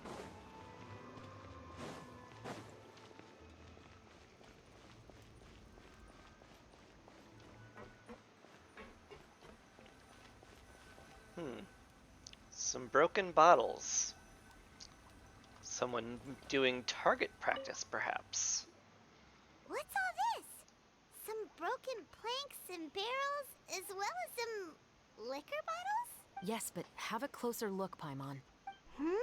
Even though somebody has purposefully tried to clean them up, these are obviously marks from musket bullets. In other words, someone was here trying to improve their shot. They were using the barrels and bottles for target practice. Could it have been the killer? Dun dun dun! Your guess is as good as mine. Although many people at Fleuve Cendre own guns, few hide the fact from others. And even fewer would go to such lengths to hide markings from practice shots. Anyway, let's go. There might be more to this.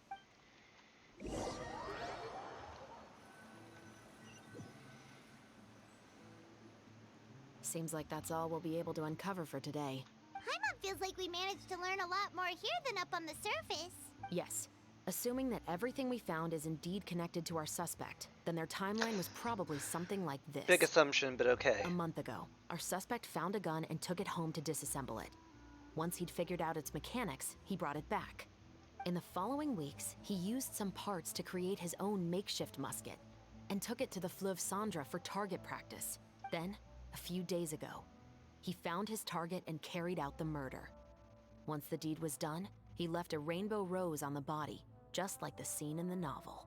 That all makes sense to Paimon, but we're still no closer to figuring out the killer's identity. What about the person who The died? deceased was a resident of Fleuve Cendre. It's said that he was a poor, solitary man. But if we're following the novel, shouldn't the guy have been a nobleman? Traveler?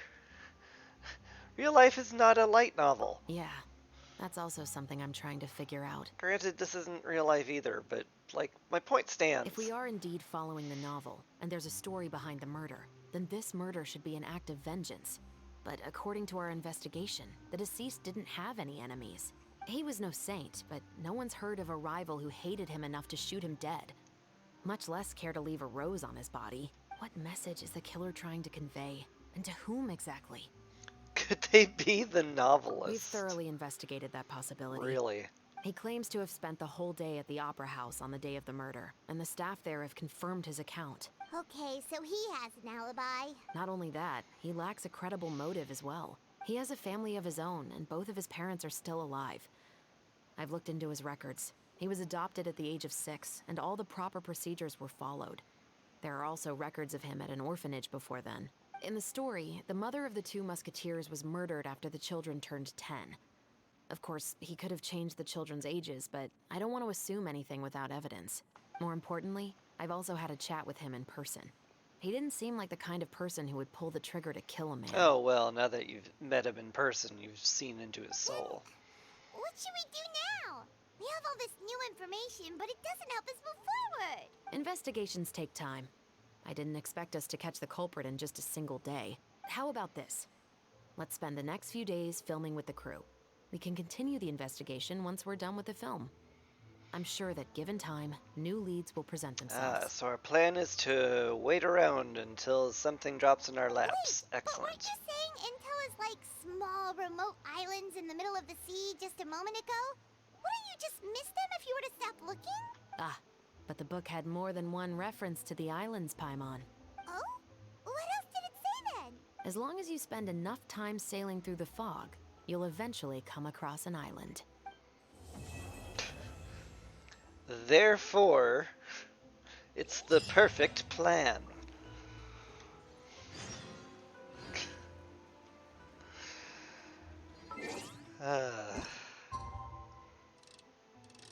Everything is dramatized in Fontaine. It's pretty great. It's filming time again. Our schedule is jam-packed for the next couple of days too. We've got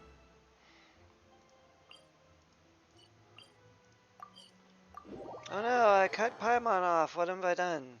Oh no, I won't get to hear her voice. Oh no. Anyway, let's head out and meet up with the others. Ooh, right in front of the whatever this is. I think this is like the Aquabus waiting room or something. I don't know. It does lead to where the Aquabuses are.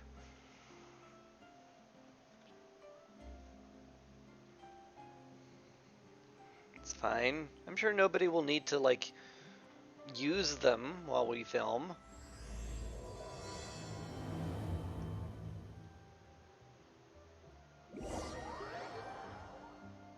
The filming and the criminal investigation progress at a steady pace over the next few days. We're skipping ahead? Really? I'm almost surprised. I thought we were going to have to go through every single day. But, okay. Good work, everyone. We're looking to wrap with our 2 main ladies today. I can already smell our success. What do you mean, looking to wrap? Scenes completing the filming of all their scenes. Oh, aren't you the expert now? This upcoming scene is the 2 musketeers' final confrontation with the Baron. There will be quite a bit of action, but no choreography beyond what we've already rehearsed. Anyway, get ready. Lights, camera, action! The view is beautiful tonight. It reminds me of that fateful night 10 years ago. And now that I've said it, I can even make out the faint fragrance of herbal tea in the air. The same herbal tea I poisoned to kill your mother. Enough, villain! It's time that you pay for the death of our mother! My dear Iris, have you forgotten your manners? How can you speak like this to your own father? I'd sooner swallow all of my teeth than call you father. What a normal phrase. What did I expect? Seems the daughters have turned out to be just as obstinate as their foolish mother. In this world, Mora and status is everything. She thought she could blackmail me using her children and force me to grant her recognition and concessions? Ah, how naive can a woman be?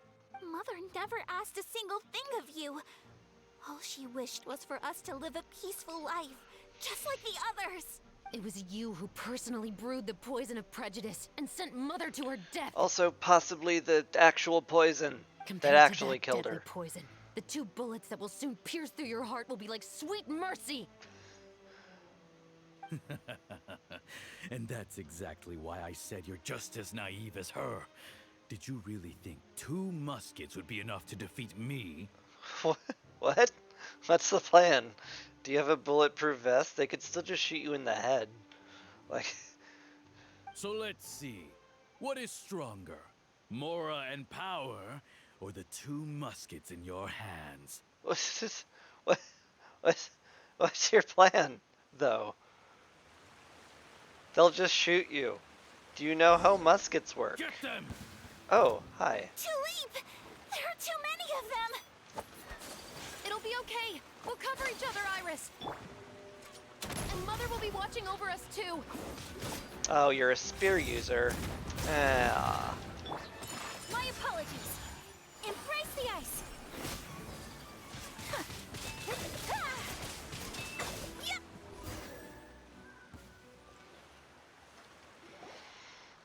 You've lost. Okay. To think I'd lose to my own 2 kids. We are no children of yours, and we'll never call that place our home. Then tell me, what did you do all this for? You lost your mother, and will soon kill your father as well. What will you gain in the end, other than sentences for your crimes? We will gain our long-awaited justice.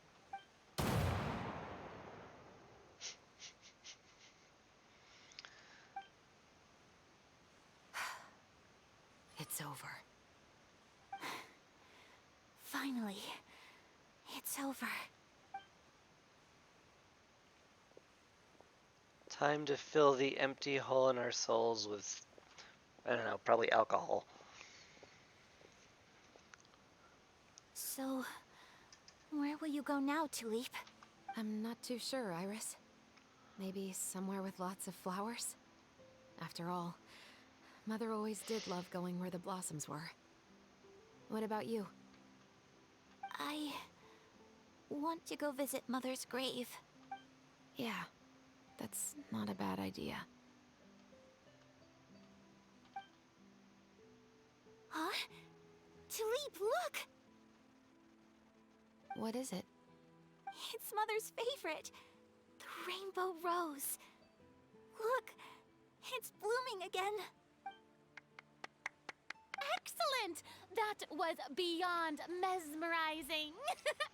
Even I didn't expect the scene to go so well. And we got it in a single take. All right, everyone. We've got a wrap for Tulip and Iris. Congratulations, Ayaka and Chevrolet! Thank you.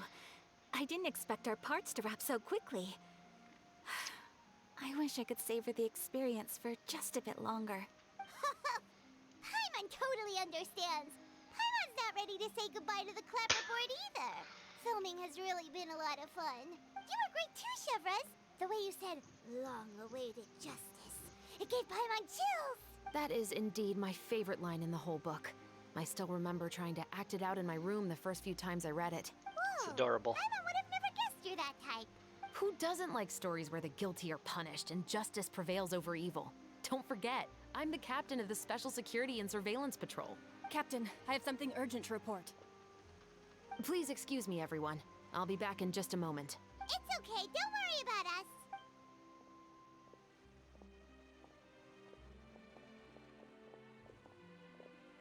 Oh? Was she whisked away by work already? I was just about to tell her how great she did. It seemed like some urgent official business. Then perhaps we should thank the stars that we were able to wrap both of your parts so quickly today. Switching around the filming schedule would have been a real pain. Anyway, I actually came over to let everyone know that we're all done for today. You can go home and get some rest. And one last thing, Miss Ayaka. Your acting skills today were immaculate as always. Are you sure you won't consider taking up full-time acting? See, I just happen to know this great troupe that's still looking for a lead actress. Thank you for your kind words, Director Farina. Unfortunately, there are still many matters that I have to take care of back home at the Yashiro Commission. I cannot remain in Fontaine to pursue an acting career. Nevertheless, I will make sure to treasure this incredible opportunity in my heart. Oh, that's a shame. But I understand. Just let me know if you ever change your mind. Glad she finds time to be an incredibly I believe good it's also coyote. about time for me to take my leave. But hopefully I'll see you on set over the next few days. Even though my part's wrapped, I'd still like to swing by and help out the crew. See you tomorrow, Traveler and Paimon. Yep, see you tomorrow! Well, what should we do next? Maybe we'll go investigate the case some more with Shivers today. Traveler, Paimon, please come with me. Huh? Where are we going? You could say that our ship has finally chanced upon one of those small, remote islands of intel. Do you have to speak in metaphor every time?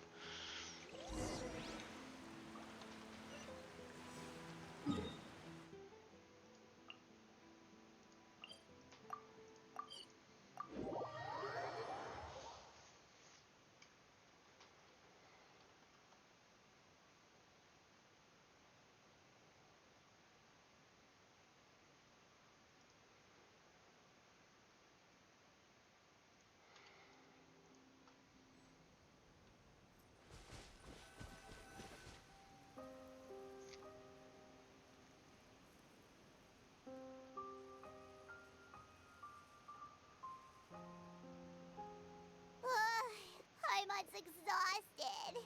Paimon definitely didn't expect having to float this far after a full day of filming. How was floating tiring? So, Chevres, why did you take us here? Did you find a new clue? It wasn't anything conclusive, but it should show us a clear way forward. Have you ever heard of someone by the name of Emily? Oh, you mean that famous perfumer? She's a good friend of mine. She's lent me her aid several times in the past to resolve some difficult cases. After I discovered the rainbow rose at the scene of the murder, I sent it to her. After all, she's probably the foremost expert on flowers and scents in all of Fontaine. And then? There was nothing remarkable about the flower or the trace amounts of soil left on it. But according to Emily, the rainbow rose left by the killer was derived from a very rare cultivar. Huh. Paimon didn't know that there were different varieties of rainbow rose. Paimon just thought they grew everywhere in the wild. Flowers that are deliberately cultivated will always show some different features from those that bloom in the wild. We already knew that the rose left at the scene belonged to a special cultivar, but with Emily's expertise, we were able to pinpoint the place where it was first picked from. Oh, Paimon gets it now. So whoever first planted that rainbow rose was probably the killer. Yeah, definitely the killer, and not just the person who got the rose from. Precisely. And after we checked what we learned against some sales records from the past, we discovered that there's only one person in all of Fontaine who could grow and sell this specific cultivar. Really? And who is it? It's the novelist. But didn't you say he had an alibi? To be clear, I haven't changed my mind about him. I still don't think he was the one who pulled the trigger. However, that doesn't mean the true culprit never visited him at his home or never purchased a rainbow rose from his garden. Okay, you thought of that. Whatever Good. the case, we will have to confirm a number of things with him. So you mean the next place we need to go is... Yes, we're going to pay him a visit at his home.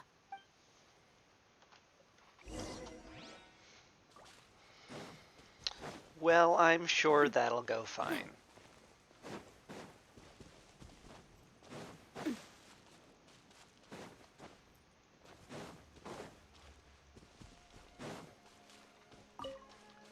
Oh, does he live out here? How nice.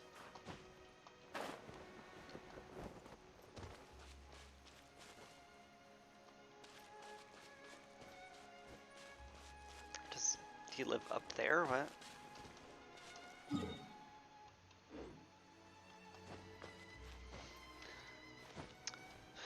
I mean, these are houses. We can be clear about that, right? Why? If we're going to see him at his home, why do we have to go to the cliff top above his home? I guess we'll find out. That should be his house. There are so many Gardamex stationed around the place. That's pretty unusual, right? According to what he told me last time we spoke, he hired them so he won't be harassed or disturbed. Don't they just, like, try to kill anyone on sight, given that we've been here before and they did just that? So there are a lot of flowers in his garden, but Paimon doesn't think we'll be able to pick one without alerting the Gardamex. Why are we picking one? Right. Which is exactly why I think there has to be a special connection between him and the killer. So, should we knock? Just wait here for now. I'd like to take care of a number of those Gardamex first. But they're so far away. How are you planning to do that? Don't forget, Paimon, I'm actually the real-life captain of the Musketeers.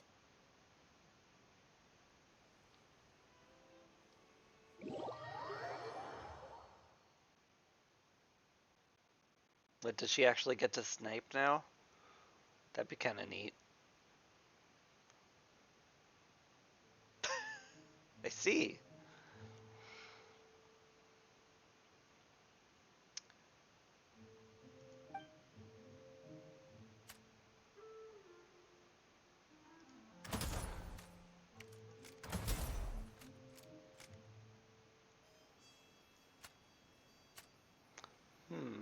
Can I get headshots?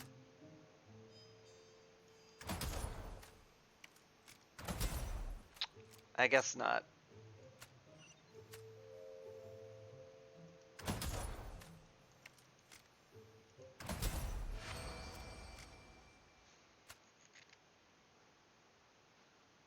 I'm sure the author will be fine having his Gardamex blown up.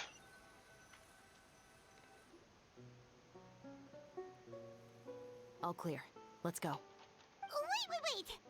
Paimon's a little nervous now that we know he could be the killer. Can we go over our plan of action again? I'll go knock on the door and make sure it's safe inside.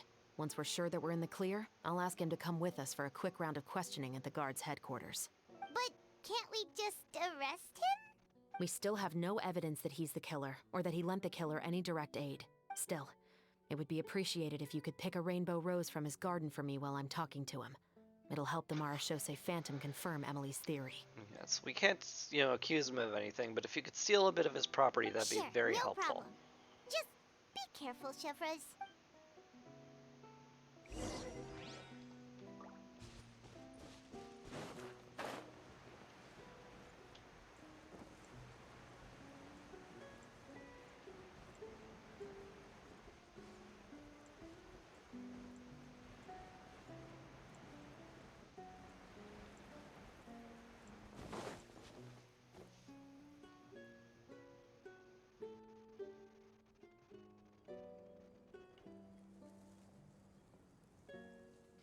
Excuse me, Mr. Baptiste, are you home? Who could it be at this hour? Oh, it's you, Officer Chevreuse. Would you mind accompanying me to the guard's headquarters, Mr. Baptiste? We would like to ask you some questions about a case. Oh, is it still regarding the murder case from before? I cannot confirm or deny that at this time. So it is then. Listen, I need you to come with me, Mr. Baptiste. Miss Chevreuse, I'll save you the trouble. Oh, and you two over there? There's no need for you to pick my flowers either. It's not time for them to bloom yet. We're so stealthy. Okay.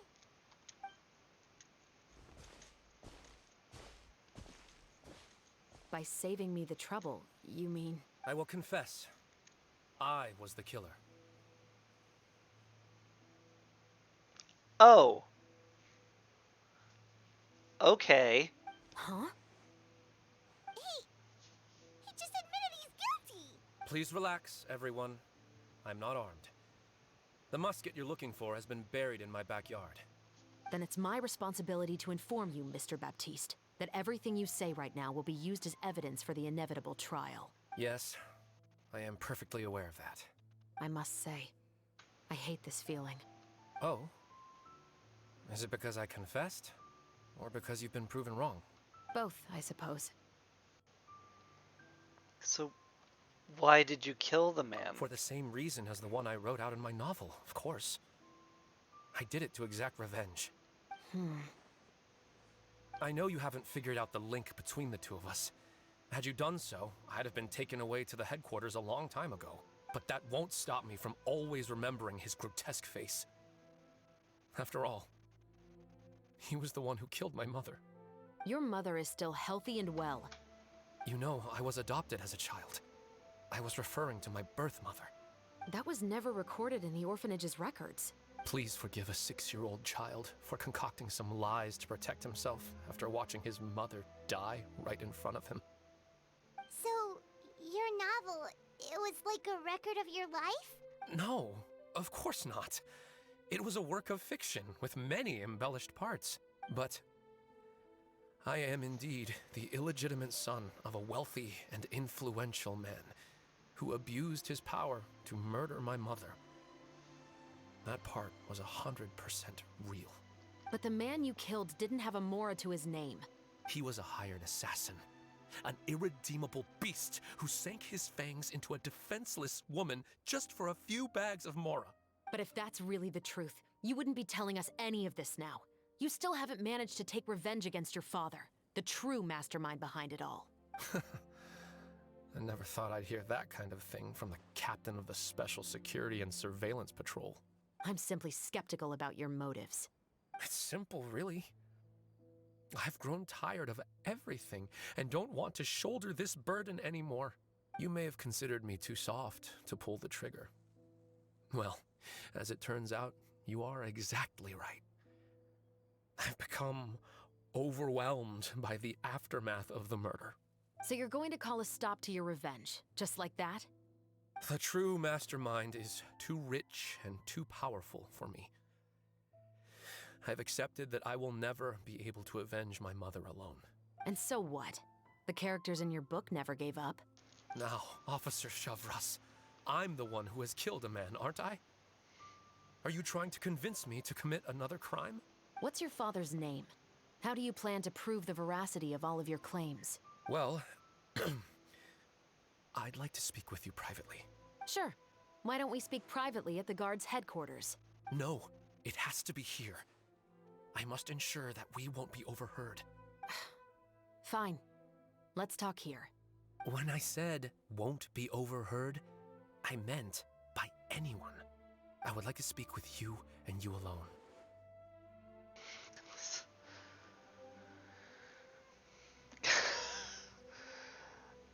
I mean, this is a terrible idea.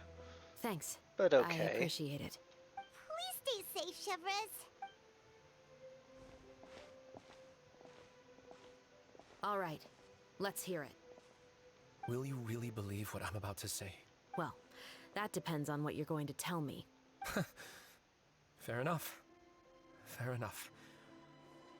Then listen closely.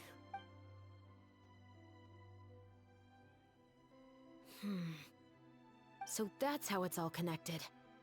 So, it seems you believe me after all. Do you want me to go public with this? No, of course not. At least, not right now. Then why did you bother telling me? You've read my work. What do you think? Even if you were to go public with all of this right now, he'd simply deny everything. It's been too long. Almost 20 years. Anything that could be used as evidence has long faded away. Even if there might have been a solitary island of truth once upon a time, it has long sunk beneath the waves by now. I see where Chevreuse gets her proclivity towards metaphors. Justice will never find him. Not if you don't try. I know that as the captain of the Special Security and Surveillance Patrol, you will always stand on the side of justice. You don't have to use the full title every time, But right? do you really think a cushy life in prison really constitutes justice for him? I bet he could lead an extremely comfortable life in the fortress of Meripede. What are you trying to say? I've been observing you from a distance. Your portrayal of the musketeer was exquisite. Pull the trigger of justice against him. Let the villain get what he deserves. You want me to let you go so you may complete your revenge? No, Officer Chavras. I know that would be impossible. No. What I'd like is for you to perform the deed on my behalf. Oh, Chevra sure is taking her time. What could they be talking about anyway? Yes, in character we've no idea. Paimon's worried. What if he decided to attack her? Well, he'd have done it by now. If anything, he's the one I'd be worried about. You do have a point. Still, do you have any idea who the rich person might be? And why the novelist doesn't want us to hear what he's saying to Chevras? Sorry to keep you waiting, you two. Hey, how did your talk go? Did you figure out the rich person you mentioned I've already was? sent someone to escort Baptiste back to the headquarters for questioning. He wasn't lying about the musket. It was indeed buried in his backyard. But what about the name? Did he tell you the name of the rich guy? Yes, he did. But for now, I have to return to the Special Patrol. There are still a few loose ends I need to tie up. What's going on? Feels like she's keeping something I'll from us. probably be quite busy over the next few days, so apologies if you don't see me on set. Alright, Paimon understands if you can't tell us everything you know. We'll just keep an eye on the steambird then. Actually, there's still something else I need your help with.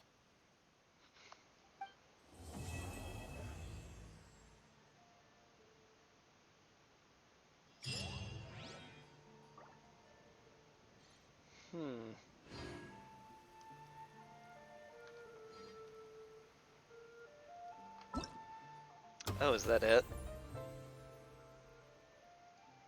Am I gonna have to wait for the next one? I will. Oh no. I should have waited longer. Oh no. Oh well. Thank you, Navia. I guess we'll look at the event stuff, huh?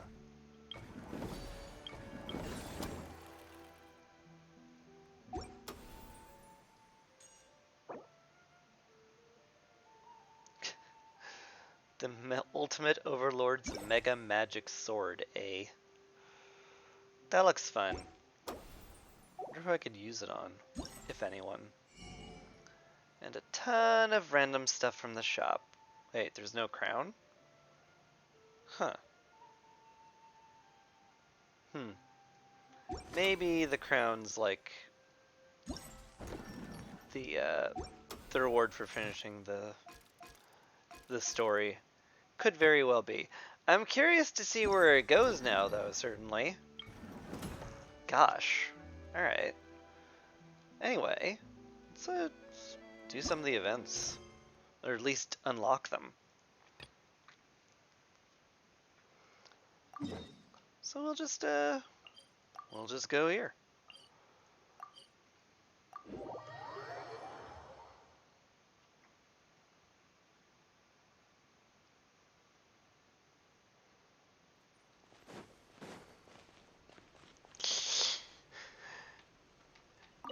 It's a child, Petite Lumiere. Great day, isn't it? Someone as famous as you, I bet people are always handing you their business cards. You know us? Oh, Traveler, this kid's pretty sophisticated. Oh, holding another in contempt merely on account of their lack of years is a mistake only the ignorant would make. I suspect the two of you are not quite so shallow as that.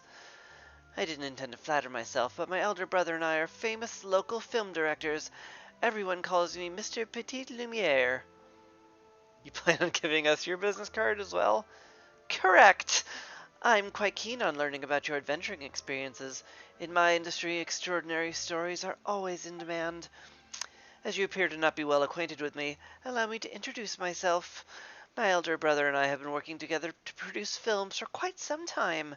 I've already had quite a few blockbuster successes. Perhaps you've seen employees leaving the factory. Nope. Oh. Well, how about the arrival of an aquabus? Haven't seen it either.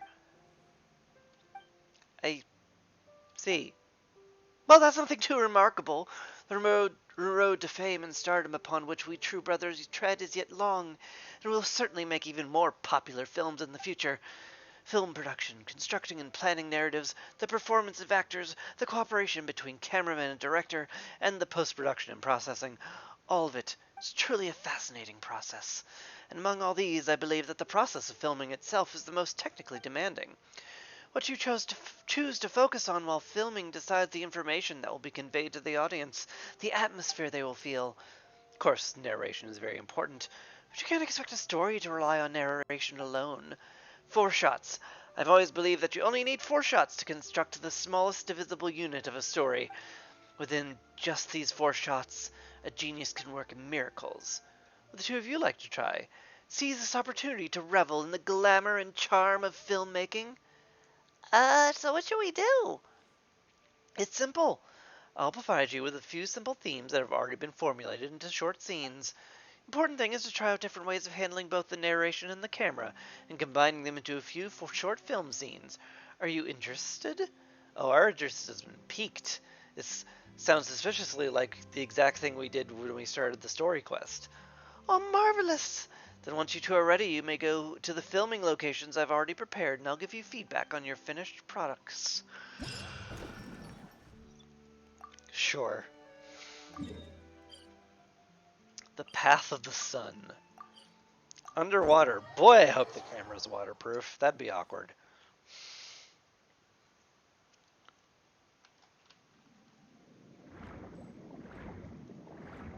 Glub glub glub. Several shots loaded into the conveyor, compile them into a video. Camera positioning is key. Ascertain the position requirements beforehand. Some shots come with narration requirements. Select the most suitable narration in the story. Once all the shots are selected, you can start zooming and fill the results. Your video will be rated according to how closely it adheres to the director's requirements. Okay. An actress, played by Lynette, is lost amidst the underwater seagrass and cannot find her way. When she looks up, the sunlight illuminates her face through the water's surface, showing her the way forward. Do I have to, like, actually position Lynette?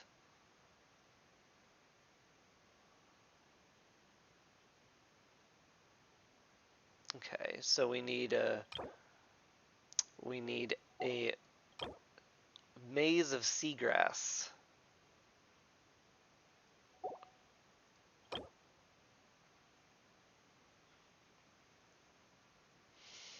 This position will take from the widest angle. Displays the surrounding environment to the greatest extent will make the picture's details hard to see.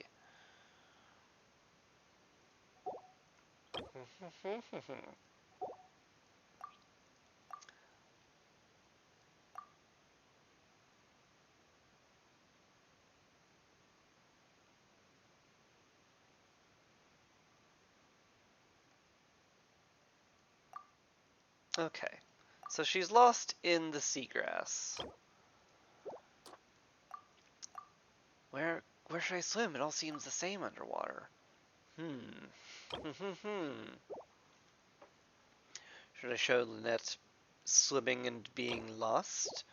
Or should I show a wide shot of how far everything is? Well, I mean, like, we can see the shoreline clearly from here, so that doesn't seem like it's good for getting lost. Alright. Show how Lynette looks swimming through the seagrass.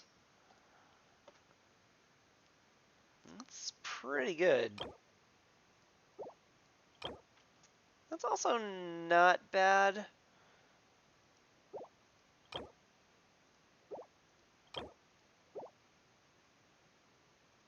Like, Lynette isn't even in this picture. As far as I can tell, it's just a blubber beast.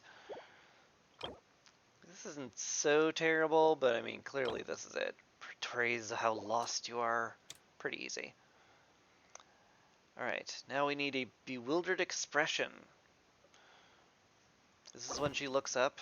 She looks up the sun on her face, showing her the way forward. No, this is when she's still lost. Just look bewildered.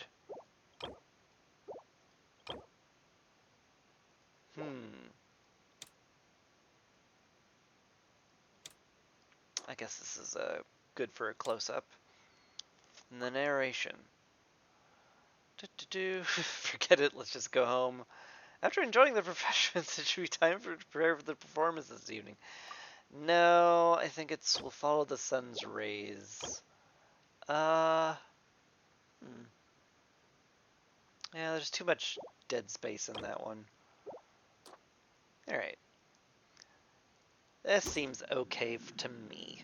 Let's see how it thinks we are. Where should I swim? It all seems the same underwater.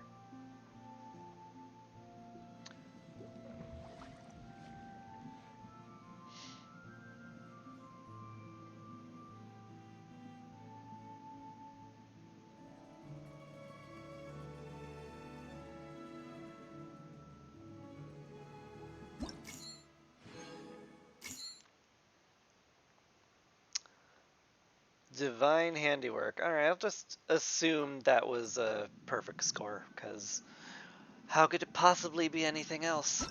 Flick's hair.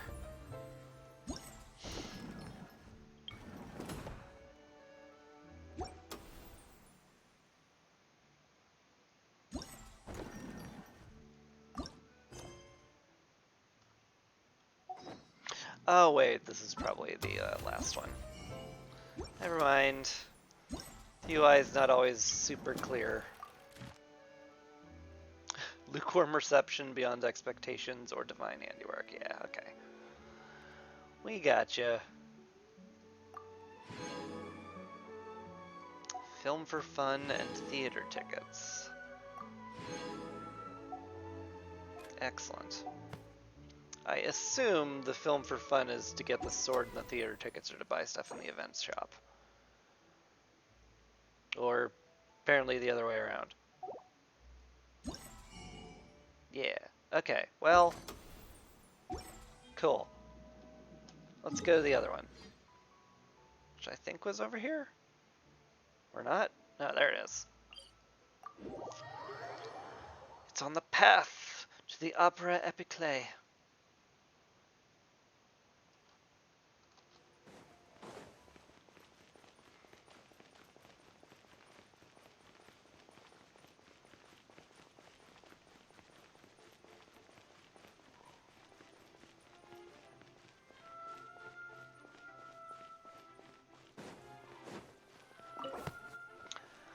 Under the sweltering sun, the protagonist, played by Navia, is waiting to meet with her friend, played by Paimon. You fool! Why would you cast her in this?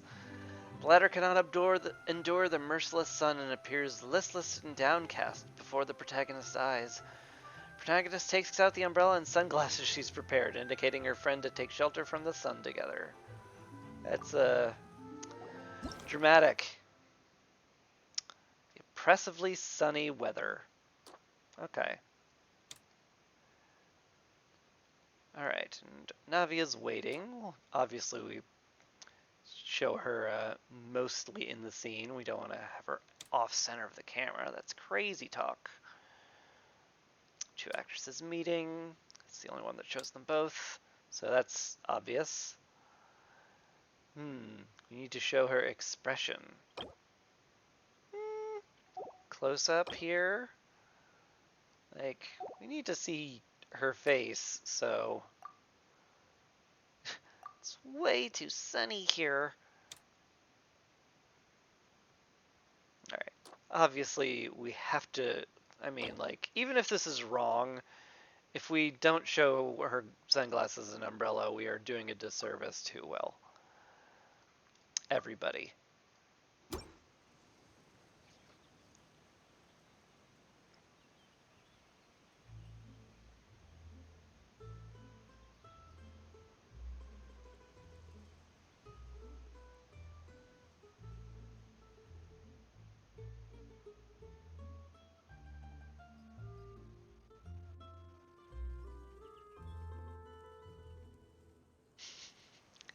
Yes, excellent.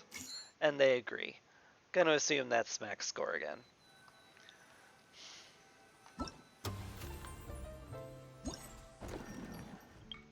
Beautiful.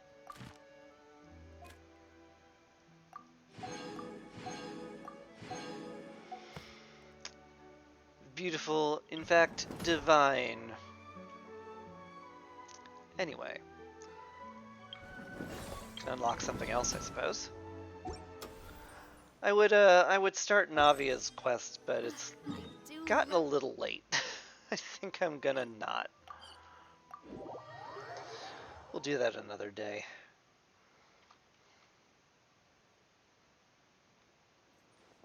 Now, I must assume you unlock a quest. Take your positions, form ranks, muskets up, take aim and fire, repel the enemy advance. Come take part in the Special Security and Surveillance Patrol special event and experience the joy of being a musket sharpshooter. Not a concept we're too familiar with, apart from, when we did that. Looking at the stall this guard set up, Paimon can help wonder but what the event she mentioned could possibly have to do with the Fontanalia Film Festival. Ah, it's the Super Zenith boss level forces. What in blazes are you doing here? Yeah, we were pretty cool in the mushroom event, weren't we? If you two help me promote my booth, I'll hit my quota for sure. You're who in the what now? That blah blah blah forces thing isn't another weird name for Paimon and Christy, is it? Yeah, that's a title for you that's becoming popular amongst the member of the guards. Might not remember, but we've met before. Considering how ordinary looking I am, and the fact that I'm just a mediocre sharpshooter, I'm not surprised I didn't leave much of an impression. Well, you are a generic NPC, so. Let's just pretend this is our first meeting then. I'm Tarina, a Special Security and Surveillance Patrol trainee. I'm in charge of handling all sorts of odd jobs for the patrol. Given how popular the film festival is, the Special Patrol was hoping to ride on its coattails by running a publicity campaign with the aim of spotting hidden talent among the citizenry. So, ta-da! Behold the shooting simulator on the table in front of you, known as the 1,000-pace introduction Arc-minute sharpshooting zone. This thing looks like a little model of the Court of Fontaine. Ah, but not just the Court of Fontaine. This sand table allows you to change the area so you can switch to wilderness scenery if you want. Much less spectacular than the court, though. But combined with a spare pair of special optical goggles that the Fontaine Research Institute developed for us, it lets you simulate taking out enemies from high, just like a real Special Patrol sharpshooter. Ah, yes. Nothing like the thrill of murdering people from a distance. Basically, it's a game where you simulate using a musket to aim and fire at targets, right? But the name's so hard to wrap your head around. What's interdiction and arc-minute supposed to mean? Well, I came up with the event name based on a famous line that Captain Chevrus once exhorted us with, which aptly expresses our lofty aspirations. An outstanding musket sharpshooter always strives for pinpoint accuracy. At a distance of 1,000 paces, your shot grouping must be less than arc-minute. In reality, though, based on current processing precision of mass-produced muskets and the eyesight of our sharpshooters, achieving a dispersion of less than a single arc-minute when firing from any further than 100 paces, let alone 1,000, is wishful thinking, to put it mildly. I was about to ask, muskets are famously really inaccurate. But if we're talking about Captain Chevreux, I wouldn't put it past her. Whoa, slow down a second, you're making me feel dizzy. Don't get hung up on technical terms, we just need to have fun. Super Zenith boss level force is right. Sometimes it's not worth overthinking things, just give it a go. When I first joined the patrol, Captain Chevreux told me that too. Anyway, take these goggles when you're ready to start playing with the simulator on the table. Well, after talking so much, why don't we try it out? Paimon was curious, so I'd feel like to fire a musket anyway. It might be fun. Could be. Guessing this is going to be the incredibly difficult point-and-shoot minigame. This game doesn't use up any real ammunition. The targets don't require maintenance. Play as many rounds as you like. Maybe I will. Okay, so we're shooting hilichurls. I mean, They have, they're sentient beings with emotional thoughts and feelings, but we're okay shooting them. For reasons. Well, okay, to be fair, they are, like, unflinchingly violent at the slightest provocation, but details. Use a limited number of munitions to defeat all enemies. Use special optical lenses to aim and shoot. Press the aim button to start aiming. Shoot bullets at the target your lens is aimed at. Defeat all opponents to complete the challenge. Ammunition is limited. Use the limited ammunition to defeat all enemies. They say, highlighting an explosive barrel.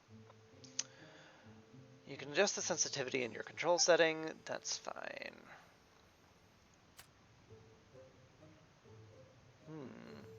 Large group here. Be nice if I could get an explosive barrel on them. There's 17 opponents. Huh. I have 50 shots. So unless I'm, like...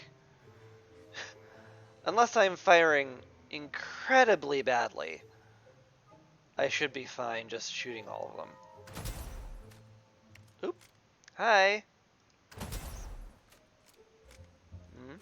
Where'd the other one go? Oh, over here. Okay.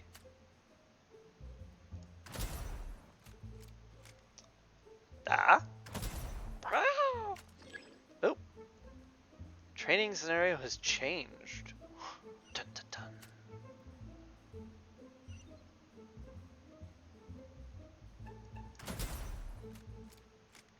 Okay.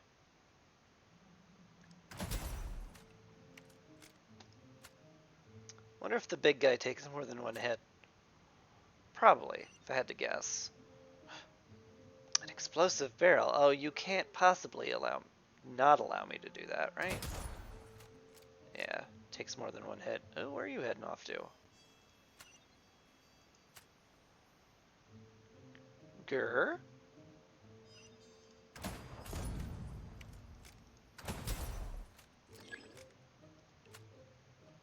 Fun.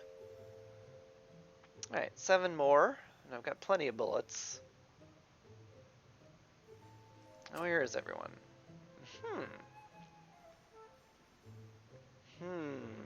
Just wait for him to patrol up. Sure. Quad kill! Oh, you're, fleeing.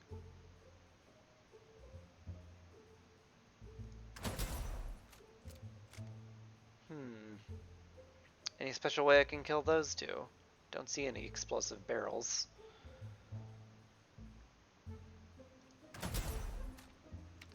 Alright, this guy will be patrolling around. Will he patrol to a dangerous spot, or just go back? I guess I'll go back.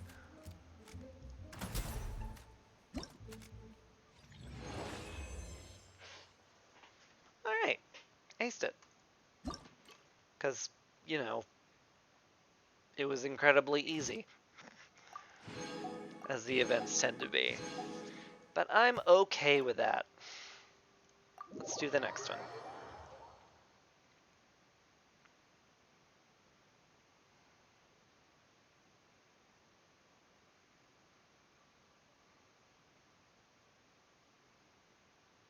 Emergency plan. Defeat all enemies while protecting the high-value target.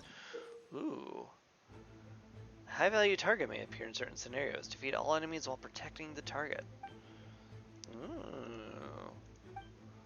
So now it's having to beat them quickly. Gotcha. Fun. Hey. Ooh. Alright.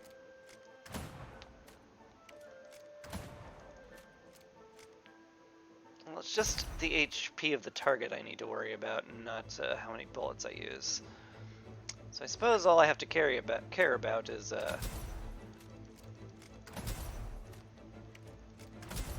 speed and reload time.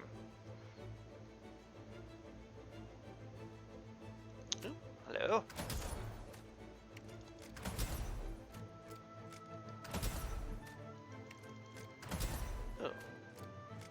Probably could have used that barrel, but... Kaboom! Hi?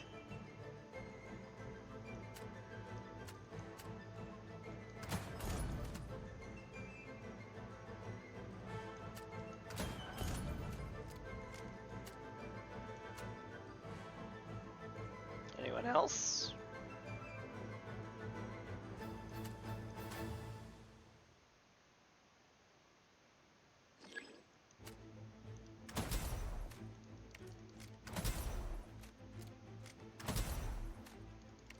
Ooh, there's so many. Oh, 2 big guys. That's a lot.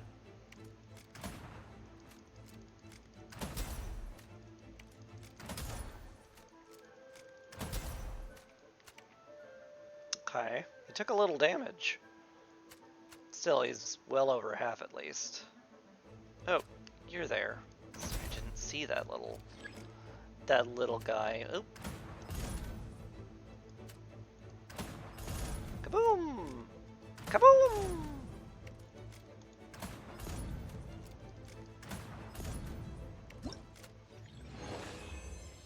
Oh, that's fun.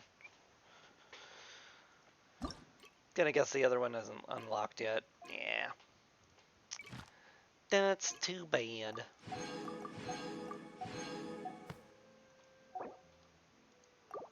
I mean, yeah, we're done here. Thank you.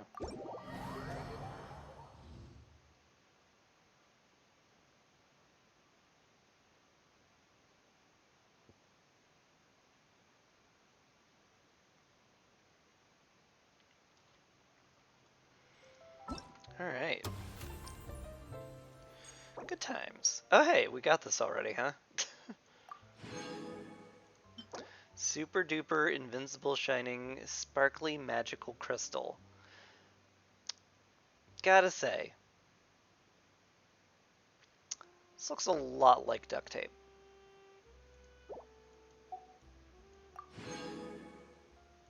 I assume that's refined material for the weapon.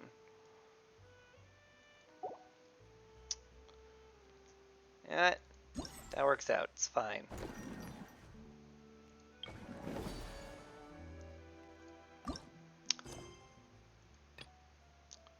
Rescue the contract employee or special lighting in the stars of tomorrow. I really want to go traveling. I don't mind where we go, as long as I have my friends with me.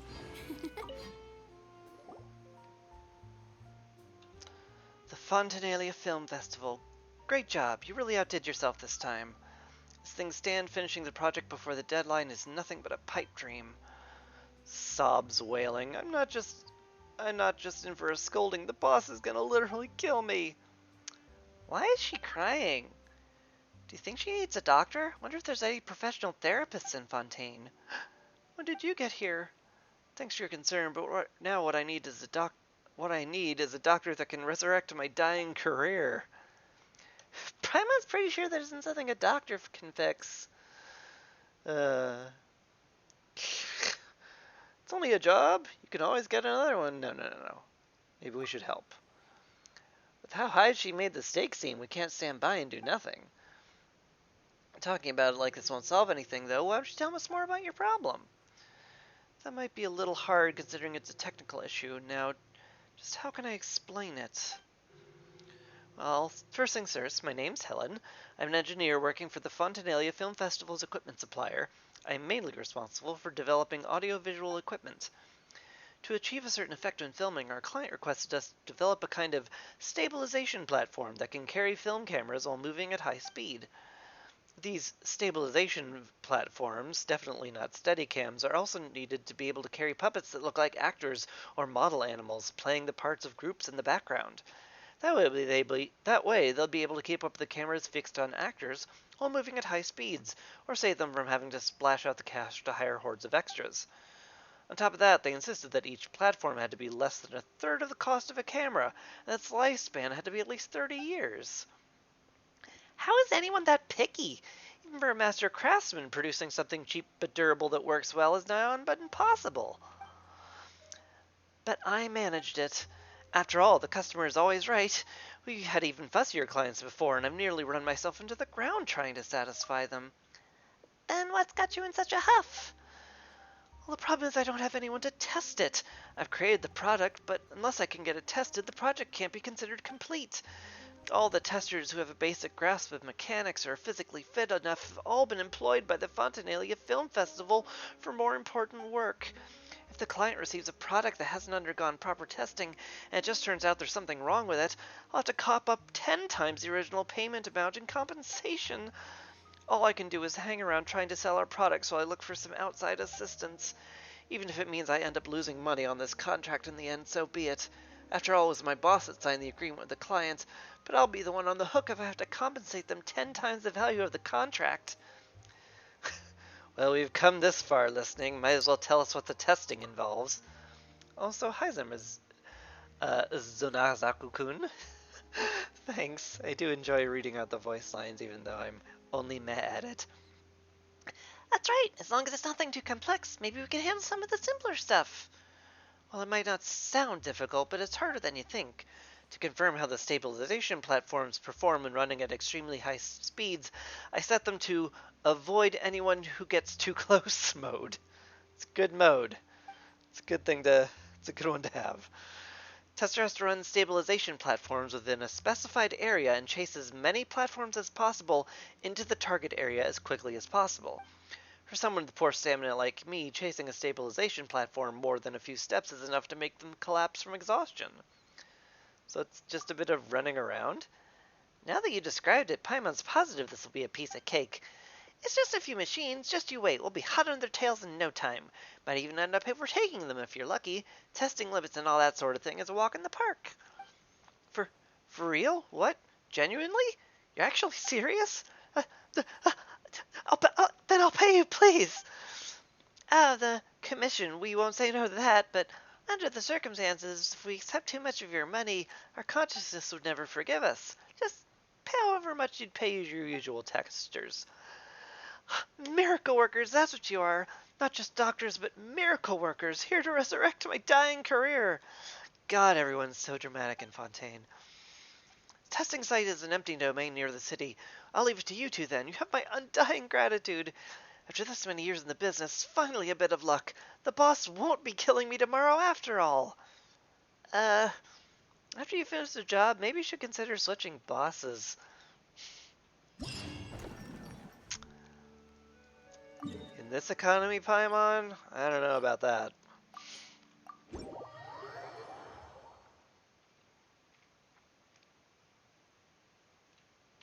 Anyway, where is the domain? Oh, up there, huh? Boy, could you have made it less convenient to get to?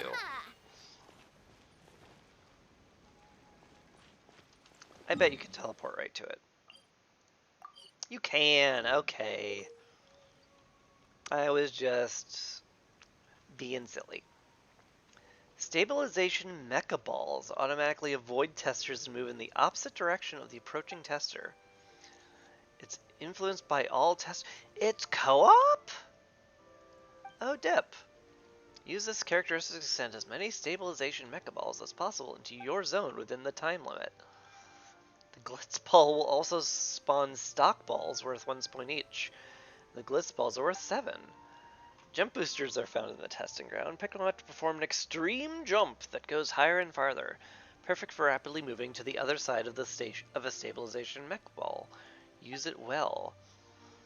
Tests will be carried out in one of 5 locations at random.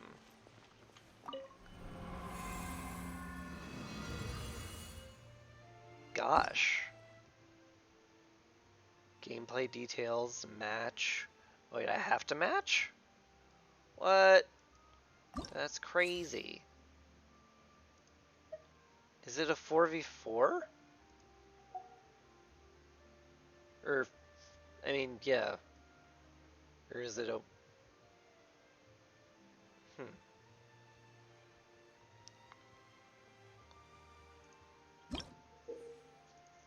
Well... I mean, I guess I'll try it. Looks to me like you will eventually win it. Looks like maybe you'll eventually win the base reward, even if you're absolutely trash at it. So that's good. I guess we'll see. Sure, let's go. I think I'm only going to do one round of this. If it's co-op, I'm going to want to try this out with Tahoe. But for now, we gotta check it out. Gotta at least see it once.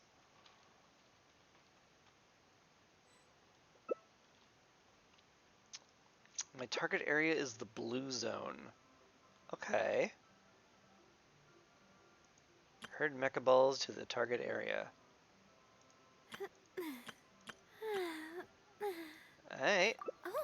How hard could it possibly be?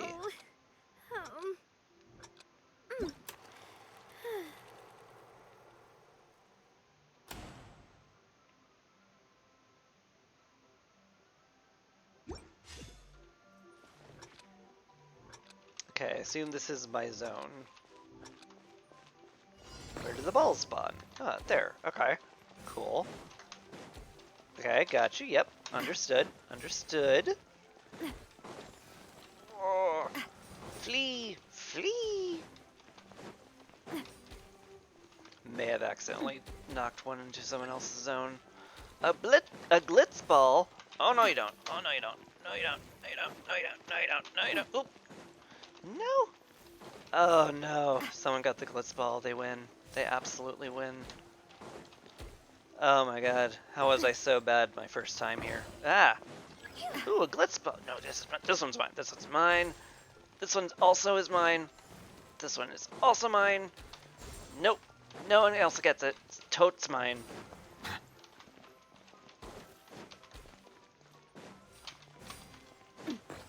Oop. Okay, these are mine. Oop. That one's nope, nope, nope, that one's mine. You cannot, nope, mine, yes! Oh, baby.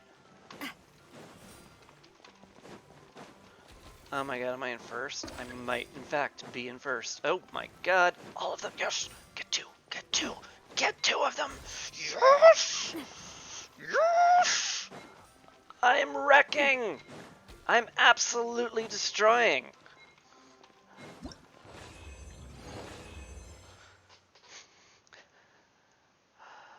I'm an extreme tester. Amazing. I assume that's it. Beautiful. Absolutely magnificent.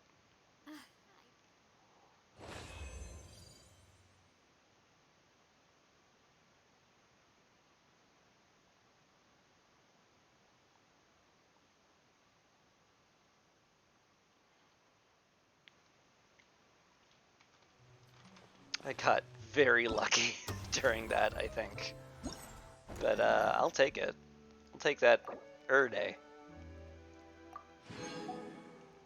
Looks like I can only go up to 3,000 for now. But yeah, that's fun.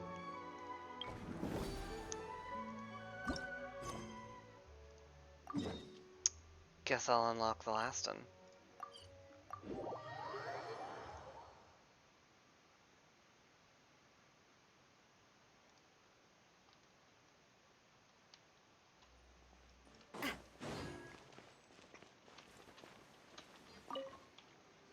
Alright.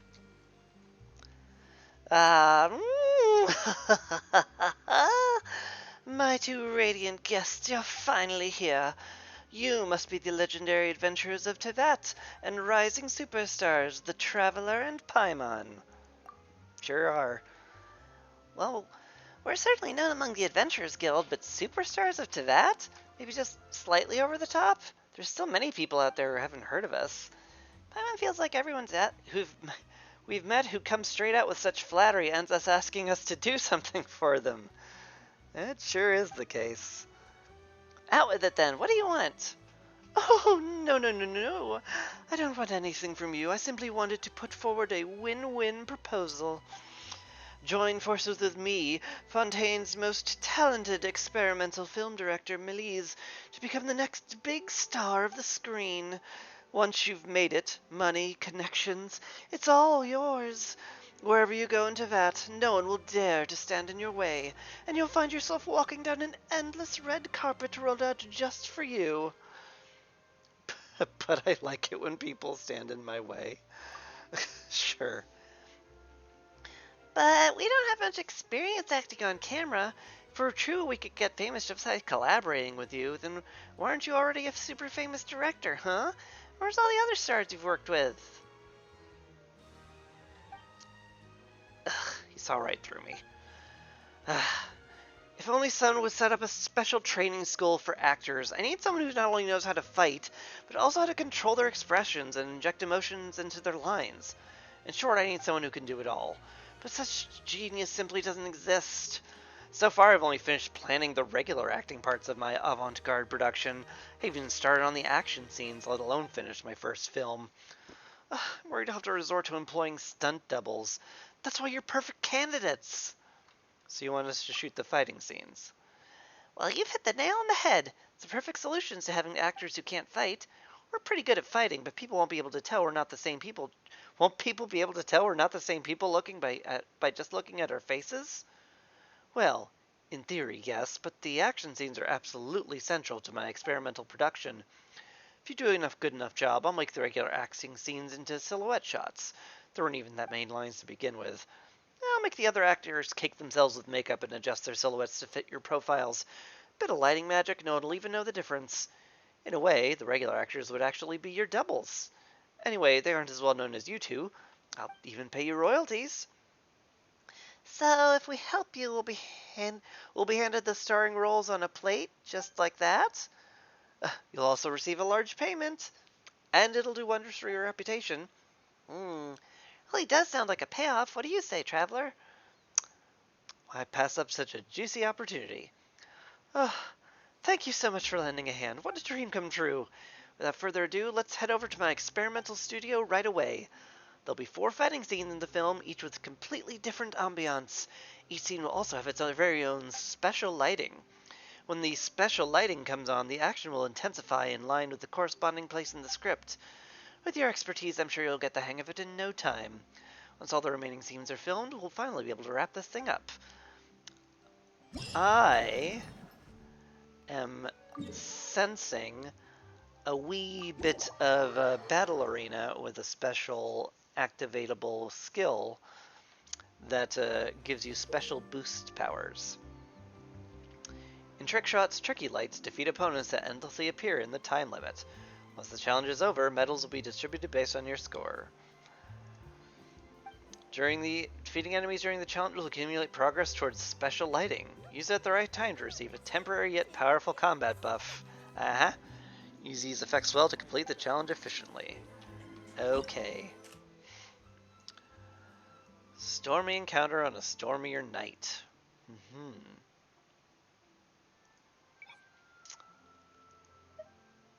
Level 90? Level 1? I don't know.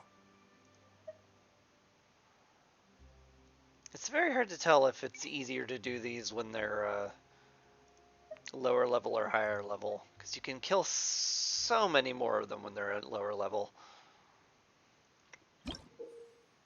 Let me guess. Yeah, score points. Alright.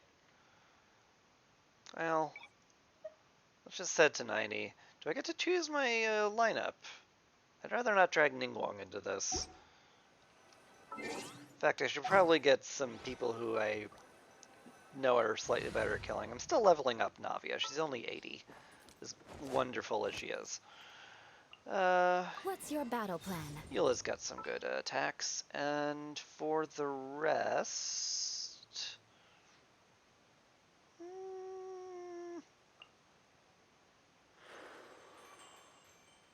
maybe? Could use another...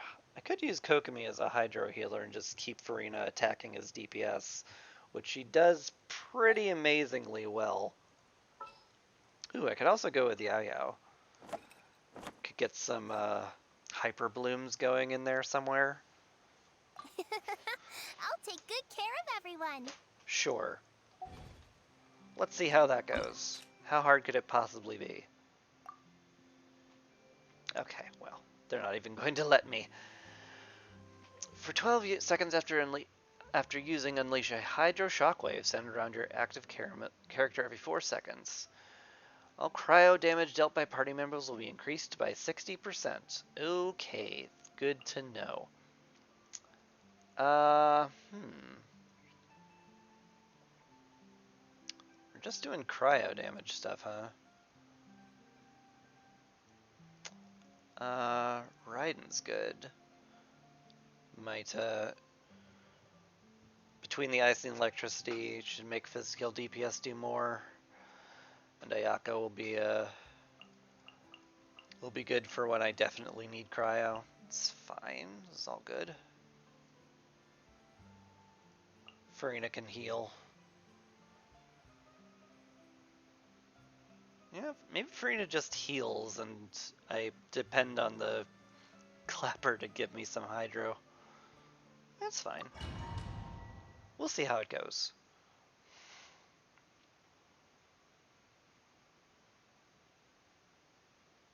Could have used Iona too. She might have been better, slightly better at off-field deeps. But I think I'm just gonna go with Eula while I don't have the buff, and Ayaka when I do, and we'll just call that good. Freeze to the core. Eye for an eye.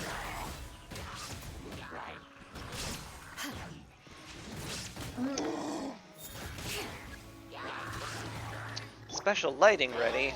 My goodness. Whirling snow. Southward swirl.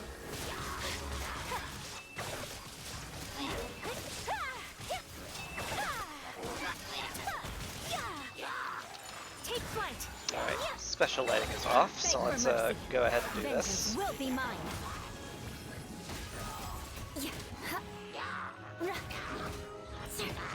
More speed. Special lighting's ready. Let's real quick pop there. Let's also maybe set up a little healing. And we can go ahead and do the lighting effects. Whoosh!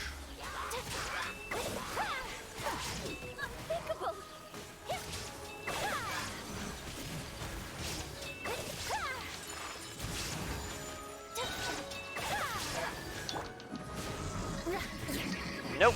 Stop it. Crush. There is no escape. Freeze to the core. I condemn you. Special lighting's available. I should be popping that soon once the sword goes off. Take flight. God, could you guys like maybe group up a little more?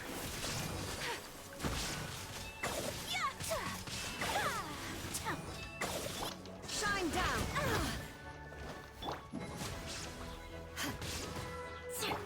Now you shall perish.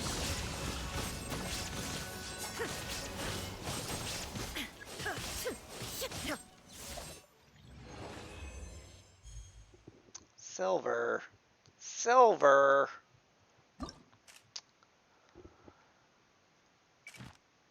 I'm disappointed in myself.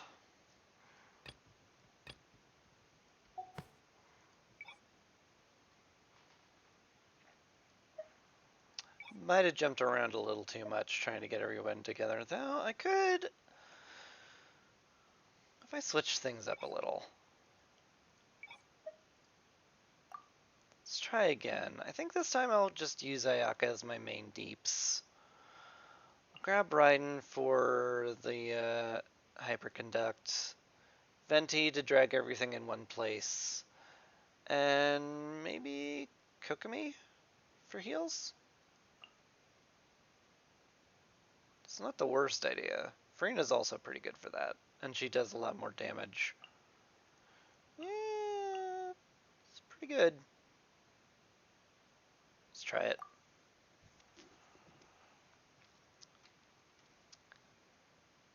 Having two deeps is probably a mistake anyway.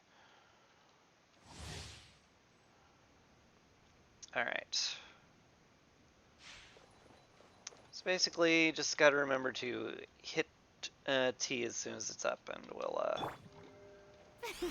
we'll call it good. May I present? Think you can get away? There is no escape. My apologies. Sakura swirl. Here we go.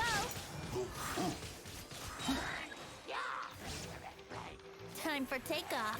Boop. Shine down. Take flight.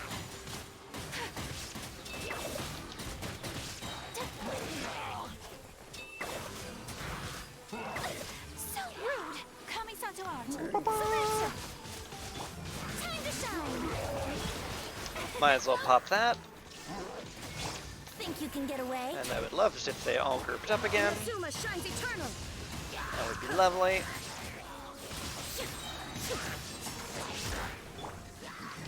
Whirling snow.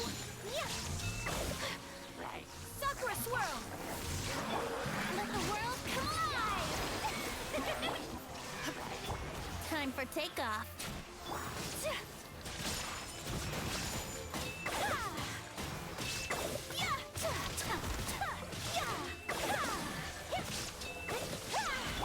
Yahoo! Think you can get away? Group up, please. Thank you. Oh, brilliant! Let my apologies. Kamisato art. Selection.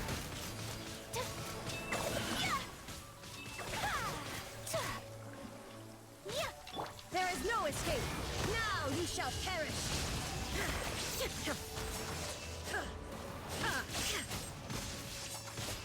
Time for takeoff. Here we go. Feels like I'm stalling out a touch here. Whirling snow. Embrace the ice. Alright. I got gold that time. That one better. Let's try this one. Mechs, huh? After 12 seconds after using Unleash a Shockwave at the location of your opponent of opponent's hit. What the heck? For 12 seconds after using it, unleash a shockwave at the location of opponents hit by your active character's normal attacks, dealing true damage to nearby opponents. So there's no special bonuses, just people who do a lot of normal attacks. Okay.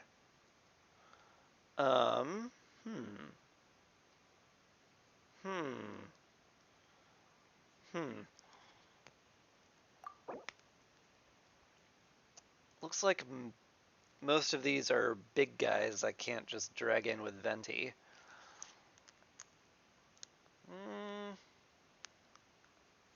Could I, like, do Nahita's nonsense? That would certainly be very fun. And I do like having fun with a lot of nonsense.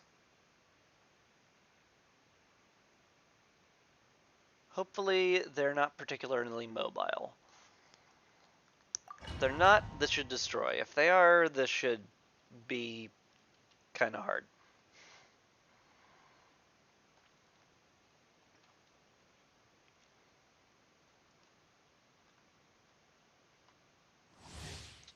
Ba-ba! Anyway, we'll use Farina's DPS form this time. Time to shine. Everyone will hit. Don't be scared.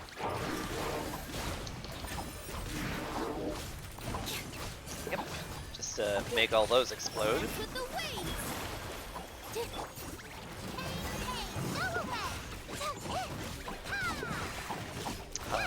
And all the blooms.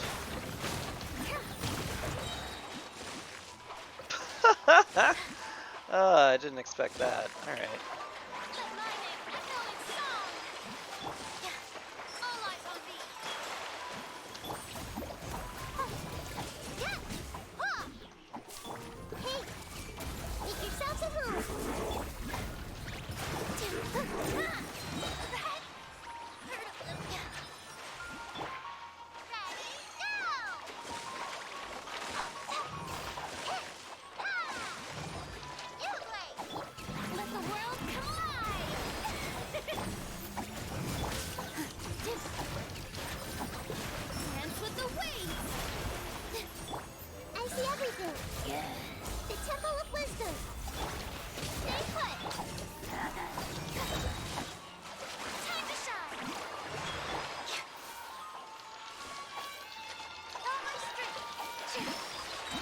All eyes on me. Don't get it, Leela Gray! Uh-oh!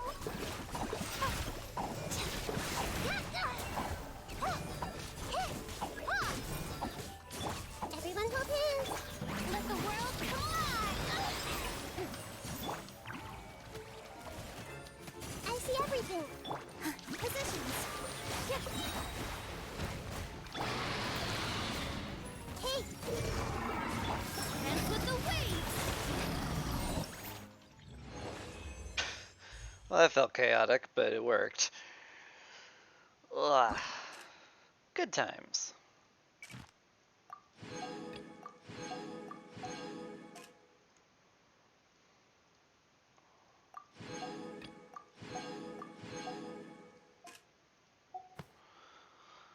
Ooh.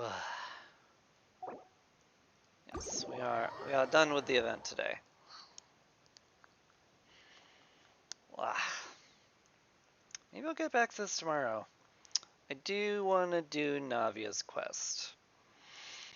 Though, God, I usually, like, Sundays are usually reserved for Against the Storm.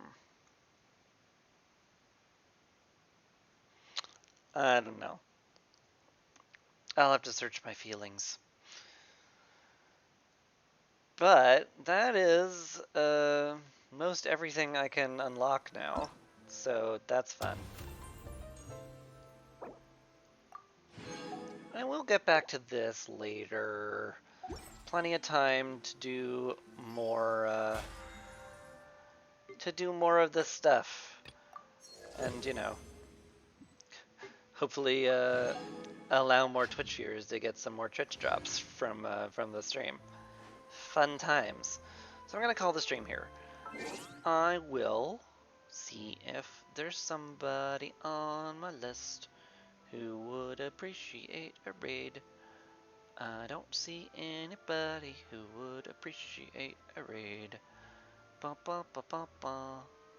Could just pick a random Genshiner.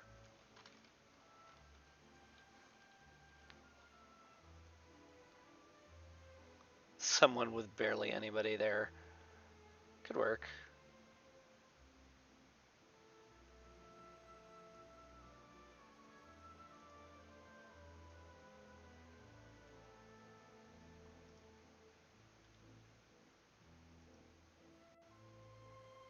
Real quick.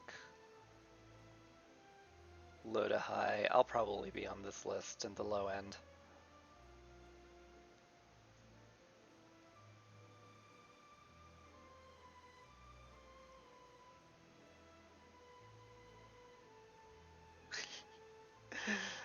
Untitled broadcast. I don't think I'm gonna go there. Post birthday stream. You know what? Perfect.